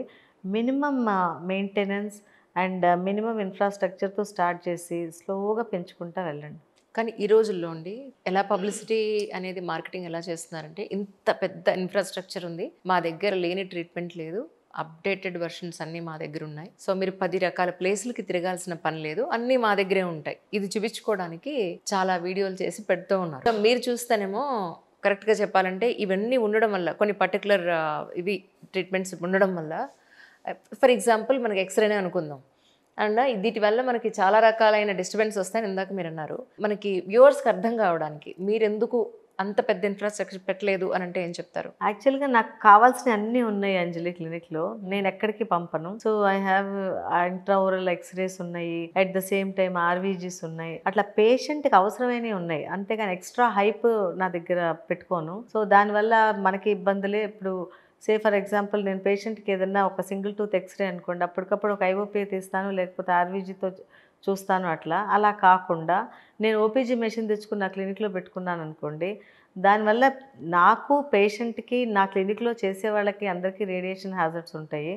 సో నాకెందుకు when there is a diagnostic centre providing all this, డెఫినెట్గా అక్కడికే పంపిస్తాను. ఇన్స్టెడ్ ఆఫ్ పేషెంట్ ఇంటికి వెళ్ళి నా దగ్గరికి వచ్చేవాడు మధ్యలో ఒక ఓపీజీ తీసుకుని రావచ్చు, లేదా నేను వాళ్ళకి నా ల్యాప్టాప్లో వాళ్ళకి ఆర్వీజీతో మొత్తం ఏమేమి ఉన్నాయి చూపించి నేను అట్లా కూడా ఎక్స్రే చేస్తాను. సో అట్లా ఇప్పుడు లేజర్స్ ఉంటాయి, ఈ లేజర్తో ట్రీట్మెంట్ ఎప్పుడు అవసరమో చూసుకుంటాను. ప్రతిదీ నేను లేజర్తో చేయను. నేను I depend upon my blade and my ఇది మాన్యువల్గా నేను బ్లేడ్తో సర్జరీ చేస్తాను, మాన్యువల్గా చేసి ఫైన్ హీలింగ్ ఉంటుంది, ఎటువంటి కాంప్లికేషన్స్ ఉండదు. అలాంటప్పుడు నేను ఇంకా లేజర్ తీసుకుని లేజర్తో ఎందుకు చేయాల్సి వస్తుంది? So when I'm confident of my self I do with precise surgeries నీట్గా చేస్తాను. పోస్ట్ ఆప్ కాంప్లికేషన్స్ కూడా I will be knowing what's happening అనేది. అదే నేను ఇంకో మెషిన్ మీద డిపెండ్ అయ్యి పోస్ట్ ఆప్ ఆ పేషెంట్కి గ్రాన్యులేషన్ టిష్యూ వచ్చిందా, లేకపోతే పేషెంట్ హీలింగ్ డిలే అయిందా, సో అది లేజర్ వల్ల లేకపోతే దాని ఇది అని నేను చూసుకోను. So whatever I'm doing I do with confidence. And నేను కూడా మినిమం అందుకే చెప్తున్నాను మీకు, మీ మీద మీరు కాన్ఫిడెన్స్ మీరు నేర్చుకోండి అన్ని రకాల techniques. So don't completely depend. ఇప్పుడు లేజర్స్ అనేది ఎప్పుడు అవసరము, అది ఇన్ని ఇయర్స్ దాకా మనకి లేవు. అవసరమైనప్పుడు వాడండి లేజర్స్, లేనప్పుడు మీరు మాన్యువల్గానే చేసుకోండి. వ్యూవర్స్ అందరికీ మీకు కూడా డెంటల్కి సంబంధించిన, గమ్కి సంబంధించిన, టోటల్గా ఓరల్కి సంబంధించిన ఏదైనా మీకు డౌట్స్ ఉంటే కింద కమెంట్ సెక్షన్లో కమెంట్ చేయండి. నెక్స్ట్ ఎపిసోడ్లో ఖచ్చితంగా దాన్ని కవర్ చేసే ప్రయత్నం చేస్తాను. అలాగే సార్ కూడా వస్తున్నారు, సార్తో కూడా ఒక చిన్న టాక్ చేద్దామని అనుకుంటున్నాను. Thank you so much for your time ma'am. Sir నమస్కారం అండి. నమస్తే అండి. ఏమి నచ్చి మీరు మేడంని ఇష్టపడ్డారో చెప్పండి. క్వాలిటీస్ చాలా ఎక్కువ ఉన్నాయి. అన్ని క్వాలిటీస్ చూసే మేము బేసికల్గా ఫస్ట్ కలిసింది ప్రొఫెషనల్ కాలేజ్లో అండి, డెంటల్ కాలేజ్లో కలిసాము. మేము ఇద్దరం ఒకే బ్యాచ్లో ఉండేవాళ్ళం, క్లాస్మేట్స్, బ్యాచ్మేట్స్ ఇద్దరం కూడా 86 నుంచి. అలా కాలేజీలో ఉన్నప్పటి నుంచి కూడా తను తెలుసు. మేమందరం ఒక 5-6 గ్రూప్ ఉండేవాళ్ళం, అందరూ కలిసి తిరుగుతూ ఉండేవాళ్ళం. కాకపోతే నేను ఎక్కువ నీళ్ళ వెనకాల వెళ్ళిపోతూ ఉండేవాడిని అంట, నాకు తెలియదు బేసికల్గా. చాలామంది చెప్పారు, నువ్వేంటి హాస్టల్ ఇక్కడ దాకా వచ్చినాక మేమందరం అటు వెళ్ళిపోతే నువ్వు లేడీస్ హాస్టల్ వెళ్తున్నావు, నీళ్ళ వెనకాల వెళ్ళిపోతున్నావు అనేవాళ్ళు. నిజానికి నాకు తెలియదు, అట్లా వెళ్ళిపోతూ ఉండేవాడు అనుకుంటా. తర్వాత ఒకరోజు నీలిమ పిలిచి అడిగింది, ఏంటి నా వెనకాలే వస్తున్నావు వద్దాకా అని. ప్రతిసారి నా వెనకాలే కనపడుతున్నావు ఏంటంటే నా దగ్గర సమాధానం లేదు. నేను అలా క్వైట్గా ఉండిపోతే తర్వాత కొన్ని రోజుల తర్వాత ఏంటి నా వెనకాల వస్తున్నావు, పెళ్లి చేసుకునేంత ఉద్దేశం కూడా ఉందా నీకు అని అడిగింది. అప్పటికి నేను అంత కూడా ఆలోచించలేదు. సరే ఎనీవే ఇద్దరం అలా ఫ్రెండ్స్ లాగా ఉండిపోయాం బీడీఎస్ అయిపోయేదాకా. సో బీడీఎస్ అయిపోయిన తర్వాత ఈ పెళ్లి ప్రపోజల్స్ వచ్చినప్పుడు నేను మా పేరెంట్స్కి తెలియజేశా. తర్వాత వాళ్ళు కొంచెం ఆలోచించి ఓకే చేసి తర్వాత పెళ్లి చేసుకోవడం జరిగింది. తర్వాత ఈ పెళ్లి చేసుకున్న తర్వాత కూడా యాక్చువల్గా తను చాలా హెల్ప్ చేసింది నాకు. చాలా, తను లేకపోతే వాళ్ళు నేను లేను నిజానికి. ఇప్పుడు మామూలుగా నాకు జన్మనిచ్చిన పేరెంట్స్ అయితే తర్వాత రెండోసారి ప్రాణం ఇచ్చింది నీలిమానే. That's so nice sir. మీరు అసలు చాలా తక్కువ మందిని చూస్తూ ఉంటాం ఇలాగ, ఒప్పుకోరు అసలు యాక్చువల్లీ చెప్పాలంటే.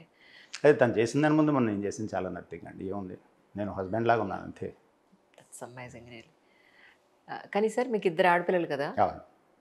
ఫాదర్గా మీకు ఎప్పుడన్నా అనిపించిందా ఒక్క అబ్బాయి ఉంటే బాగుండేది? నేను ఎప్పుడు అనుకోలేదండి, ఇంతవరకు అనుకోలేదు. మా ఫాదర్ అంటూ ఉండేవాడు, అబ్బాయి కావాలరా, అబ్బాయిని కనాలి అంటే నేను అప్పుడే అనేవాడిని, ఏ అమ్మాయిలు అయితే ఏం తక్కువ అని, అమ్మాయిలు ఉంటే చాలు కదా అని. ఆయన లేదు అబ్బాయిలు ఉండాలి, మీకు తెలీదు, మీకు తెలిసే రోజులు వస్తాయి అన్నారు.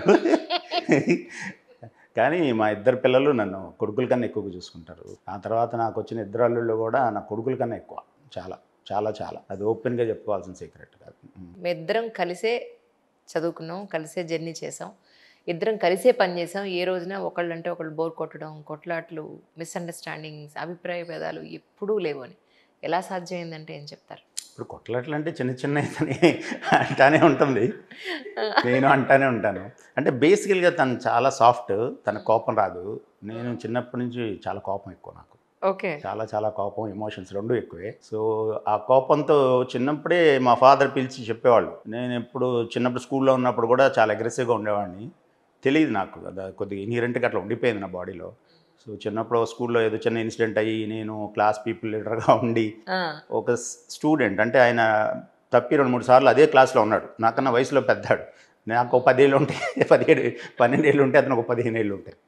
ఆ డిసిప్లిన్ ఏదో మెయింటైన్ చెప్పాడు. నాకు కోపం వచ్చింది, ఏదో లైన్లో నుంచోమంటే నుంచోలేదు. ఆ కోపంతో నేను అతని కింద పడేసి కొట్టేశా. నేను అప్పుడు పెద్ద ఇష్యూ అయింది స్కూల్లో కూడా. కొట్టిన తర్వాత అప్పుడు ప్రిన్సిపల్ పిలిచి మాట్లాడి తప్పెవరిది అని ఆ జడ్జిమెంట్ ఇది చేశారు. ఆ తర్వాత మా ఫాదర్ చెప్పారు, నువ్వు అట్లా కోపంగా ఉంటే నీ కోపమే నీ శత్రువు, నువ్వు ఎంత కోపం ఉన్నా సప్రెస్ చేసుకోవాలి. ఆ రోజు నుంచి నేను సప్రెస్ చేసుకుంటానే ఉంటా. మేబీ దాంతో నాకు కోపం ఎక్కువైపోద్దేమో అని నాకు అనిపించింది. దాంతో అసలు నాకు బీపీ కూడా పెరుగుతుందేమో, సప్రెస్ చేసుకుని ఎక్స్ప్రెస్ చేస్తే ఏ ప్రాబ్లం ఉండదు అనేది. సో అట్లా ఉండిపోయింది ఆ కోపాలు. కానీ ఇప్పుడు ఇంట్లో ఫ్యామిలీలో చిన్న చిన్న ఇష్యూస్ తప్పితే మాకు ఎప్పటికీ ఏమి కొట్లాట్లు, గొడవలు అలాంటివి ఉండవు. ఎందుకంటే నేను తన మీద అగ్రెసివ్గా వెళ్ళాల్సిన అవసరం ఎప్పుడూ రాలేదు. తను చాలా ఓపిక్గా ఉంటుంది, పేషెన్స్ చాలా ఎక్కువ, ఎవరితో అయినా చాలా హెల్పింగ్ నేచరే తనకి ఎప్పుడు కూడా. ఎవరిని కాదనదో చేయదు. మా పేరెంట్స్తో కూడా కలిసి తను ఆల్మోస్ట్ ఒక మొన్నటిదాకా ఆల్మోస్ట్ 2010 ఇప్పుడు వరకు కూడా మా పేరెంట్స్ మాతోనే ఉంటారు, అందరం కలిసే ఉండేవాళ్ళం. ఏదో ఇన్ని సంవత్సరాల నుంచి అసలు ఒకే ఇంట్లో పేరెంట్స్, ఒక ఫ్యామిలీ అంటే బిగ్ ఫ్యామిలీ లాగా ఉంటాం చాలా అరుదైన విషయం. అట్లాగే మా పిల్లలు కూడా మాతో పాటే ఉండేవాళ్ళు మొన్నటిదాకా మ్యారేజ్ అయ్యే వరకు. మా చిన్న పాప కూడా మొన్నే 25 ఇయర్స్ తర్వాత యూఎస్కి వెళ్ళింది. Right right. సో ఎప్పుడు కూడా తనంటే నాకు ఎప్పుడూ ప్రేమ అభిమానం. So nice. కానీ మ్యామ్ చూడండి ఆ పోస్టర్, ఇప్పుడు కెమెరా ముందు కూడా లేరు, అయినా కూడా రాజేష్ అని చూసారు ఎలా కనిపిస్తుందో కదండి. ఎప్పుడు కదా, బాడీ లాంగ్వేజ్ కానీ, ఆ స్మైల్ కానీ, పోస్చర్ కానీ, ఎవ్రీథింగ్ ఒక రాజేశం ఉంటుంది ఆవిడ. ఉంటుంది. నేను చిన్నప్పుడు కాలేజ్ నుంచి చూసాక అంత డిమాండింగ్ కమాండింగ్ లాగా ఉంటుంది. అంతే, సమస్య లేదు. అలాగా చాలా మంది చూసి తనకి చాలా కోపిస్ట్ లాగా ఉంటుంది, పొగరు ఎక్కువ అలా అలాంటి అనుకుంటారు కానీ అసలు ఉండరు అలాగా మాట. అలా అనుకునేవాళ్ళు తన పోస్టర్స్ చూసి. చూడ్డానికి అలా అనిపిస్తారు కానీ ఎంటైర్లీ డిఫరెంట్ అండి, వెరీ కామ్. ఎంటైర్లీ డిఫరెంట్ అండి. బయట చూసేదానికేను తనకి ఉన్న నేచర్కి చాలా తేడా. True true true. ఇప్పుడున్న సొసైటీలో అడ్జస్ట్మెంట్ అనేది వైఫ్ అండ్ హస్బెండ్స్ మధ్యలో చాలా కష్టంగా ఉంది. మీ ఇద్దరు అమ్మాయిలకి పెళ్ళిళ్ళు చేసేటప్పుడు వాళ్ళకి ఏదైనా ఒక పాయింట్, ఇంపార్టెంట్ పాయింట్లా, లైఫ్ లెసన్ లాగా మీరు ఏమైనా చెప్పారా? నేను చెప్పేంత ఛాన్స్ కూడా ఉండదండి, నీలిమ ఎక్స్ప్లెయిన్ చేస్తుంది మొత్తం. నా ఫీలింగ్ ఏంటంటే నాకన్నా తను బెటర్గా చెప్పగలదని. నేను ఎక్కువ ఇంటరాక్ట్ అవ్వను, నేను వాళ్ళిద్దరూ నేర్చుకుంటారు, తెలుసుకుంటారు, చేసుకుంటారు అనే కాన్ఫిడెన్స్తో ఉంటా. తను బేసిక్గా చెప్పాల్సిన విషయాలన్నీ తనే చెప్తుంది ఎక్కువ. వాళ్ళు ఏమన్నా నన్ను స్పెసిఫిక్గా అడిగినప్పుడు నేను దానికి ఒక్కదానికి ఆన్సర్ చేస్తా. కానీ 1-2 సార్లు చెప్పాను కొన్ని విషయాలు, ఇలా చదువుకోవాలి, అలా చదువు వరకే. లైఫ్ గురించి నేను ఎప్పుడూ ఎక్కువ ఎక్స్ప్లెయిన్ చేయాలి ఇద్దరికి కూడా. ఎందుకంటే వాళ్ళిద్దరూ ఫస్ట్ నుంచి స్ట్రాంగ్గా చదువుకునేవాళ్ళు, వాళ్ళ మేనర్స్ బాగుంటుంది. ఇప్పటికి ఎవరికి వచ్చిన గెస్ట్లు వచ్చినా మేము లేకపోయినా వాళ్ళు ట్రీట్ చేసే విధానం చాలా గొప్పగా ఉంటుంది. ఇద్దరు బాగా చదువుకున్నారు. పెద్ద పాప డెర్మటాలజీ చేసింది, చిన్న పాప ఇప్పుడు ఇంటర్నల్ మెడిసిన్ చేస్తుంది యూఎస్ఏలో. Okay okay right. కానీ ప్రజెంట్స్ యంగ్స్టర్స్ అందరూ కూడా పెళ్ళంటే భయపడుతున్నారు సార్. పిల్లలిద్దరూ చాలా చక్కగా మ్యారేజ్ చేసుకుని హ్యాపీగా ఉన్నారు వాళ్ళు. అంటే ఇది బ్రాటప్లో ఉందా, లేకపోతే థాట్ ప్రాసెస్ అనేది ఏ విధంగా మాకు అసలు ఈ పెళ్ళొద్దు అన్న సిచ్యువేషన్కి యూత్ వస్తున్నారంటారు మీ ఉద్దేశ ప్రకారం? పెళ్ళి వద్దు అనుకోవటం తప్పండి, పెళ్ళి వద్దు అనుకోవటమే పెద్ద తప్పు అసలు. అంటే ఇప్పుడున్న ప్రజెంట్ సిచ్యువేషన్స్లో ఆ కండిషన్స్ బట్టి, అంటే ఆ సిచ్యువేషన్స్ అలా ఉన్నాయి. ఇప్పుడు ప్రతి ఒక్కళ్ళు ఆ జాబ్ టెన్షన్లో ఉంటున్నారు, ట్రావెల్ ప్రాబ్లమ్స్ ఎక్కువ ఫేస్ చేస్తూ ఉన్నారు. వీళ్ళిద్దరికీ ఎప్పుడైతే కంపాటబిలిటీ లేకుండా పోతుందో వైఫ్ అండ్ హస్బెండ్ అనే పదాల మీద లేనప్పుడు అవన్నీ సక్సెస్ అవ్వట్లా. దాంతో చాలామంది ఈ డైవర్స్ కేసులు ఎక్కువైపోతున్నాయి. అంటే ఇద్దరు వర్కింగ్లోనే ఉంటున్నారు, ఇద్దరు నాకు తెలిసి ఒకే ప్లేస్లో వర్కింగ్ ఉన్నప్పుడు ఆ ప్రాబ్లం ఉండదు. డిఫరెంట్ ప్లేసెస్లో వర్కింగ్లో ఉన్నప్పుడే చాలా వరకు ఈ ప్రాబ్లమ్స్ ఫేస్ చేస్తూ ఉంటారు. ఒకే చోట ఉంటే ఒకరి గురించి ఇద్దరికి తెలిసిపోతుంది. నేను ఇదే ప్రశ్న మ్యామ్ని అడిగాను. ఇద్దరు ఒక ఉద్యోగం అయితే ఇద్దరు కొట్టుకుని చేస్తూ ఉంటారు, అభిప్రాయ భేదాలు ఎక్కువ వస్తాయి, కీచులాట్లు ఎక్కువ ఉంటాయి అని అనుకుంటారు. ఎంతవరకు నిజమని అడిగా మ్యామ్ని. మీలానే చెప్పారు మ్యామ్ కూడా. నాకు అది చాలా ఆశ్చర్యంగా ఉంది. ఇద్దరు ఒక చోట ఉంటే గొడవలు ఉండవండి, అసలు ఉండవు. అంటే అక్కడ ప్రొఫెషనల్ ఈగో ఉండకూడదు.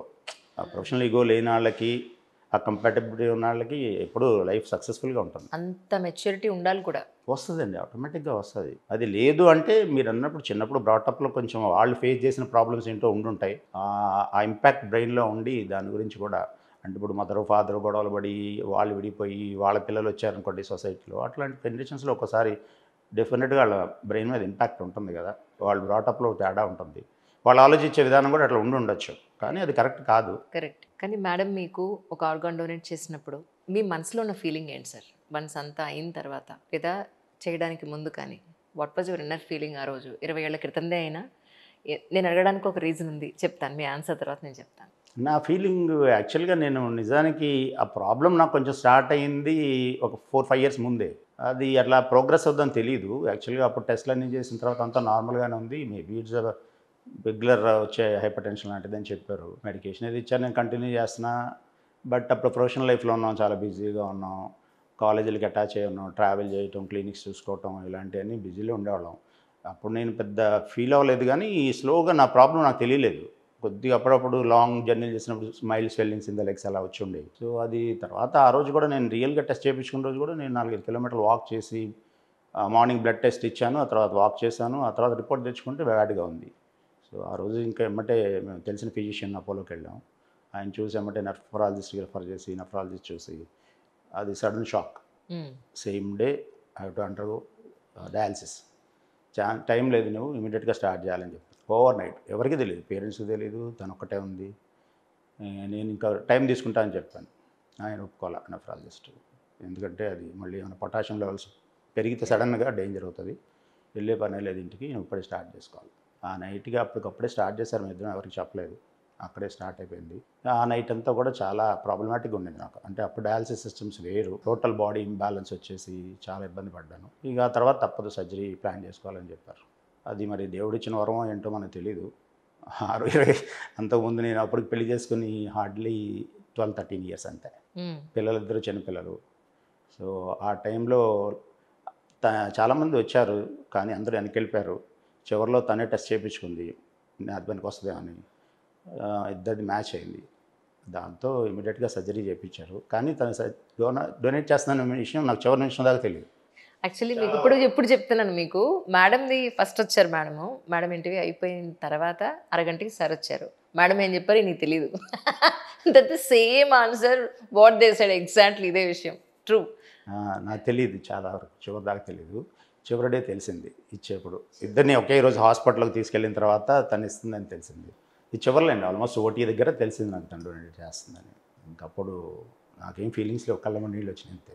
అంటే ఒకటి, ఇన్నాళ్ళ మీ ప్రాక్టీస్ ఈ జర్నీలో మీకంటూ మీ పేషెంట్ సపరేట్గా ఉంటారు, మేడం కంటూ మేడం పేషెంట్ సపరేట్గా కంబైన్డ్గా ఉండే అవకాశం కూడా ఉంది.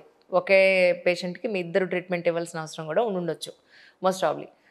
ఎప్పుడైనా అంటే ఇద్దరు ఒకే చోట ఉన్నారు కాబట్టి మిమ్మల్ని అడగలేదు నేను ఈ ప్రశ్న. యాక్చువల్లీ అమ్మాయిలు మీ దగ్గర అమ్మాయిలు ఎవరైనా వచ్చినప్పుడు ఏమిటి ఇంత క్లోజ్గా ఎందుకు బిహేవ్ చేస్తున్నామని మేడం కానీ లేదు వాళ్ళతో ఎంత క్లోజ్గా మీరు అనడం కానీ నిజంగా అసలు ఎప్పుడు అవ్వలేదు సార్? సీరియస్లీ అస్సలు లేదు, ఇంతవరకు లేదు, అస్సలు లేదు, ఇంతవరకు అసలు అట్లా జరగదు.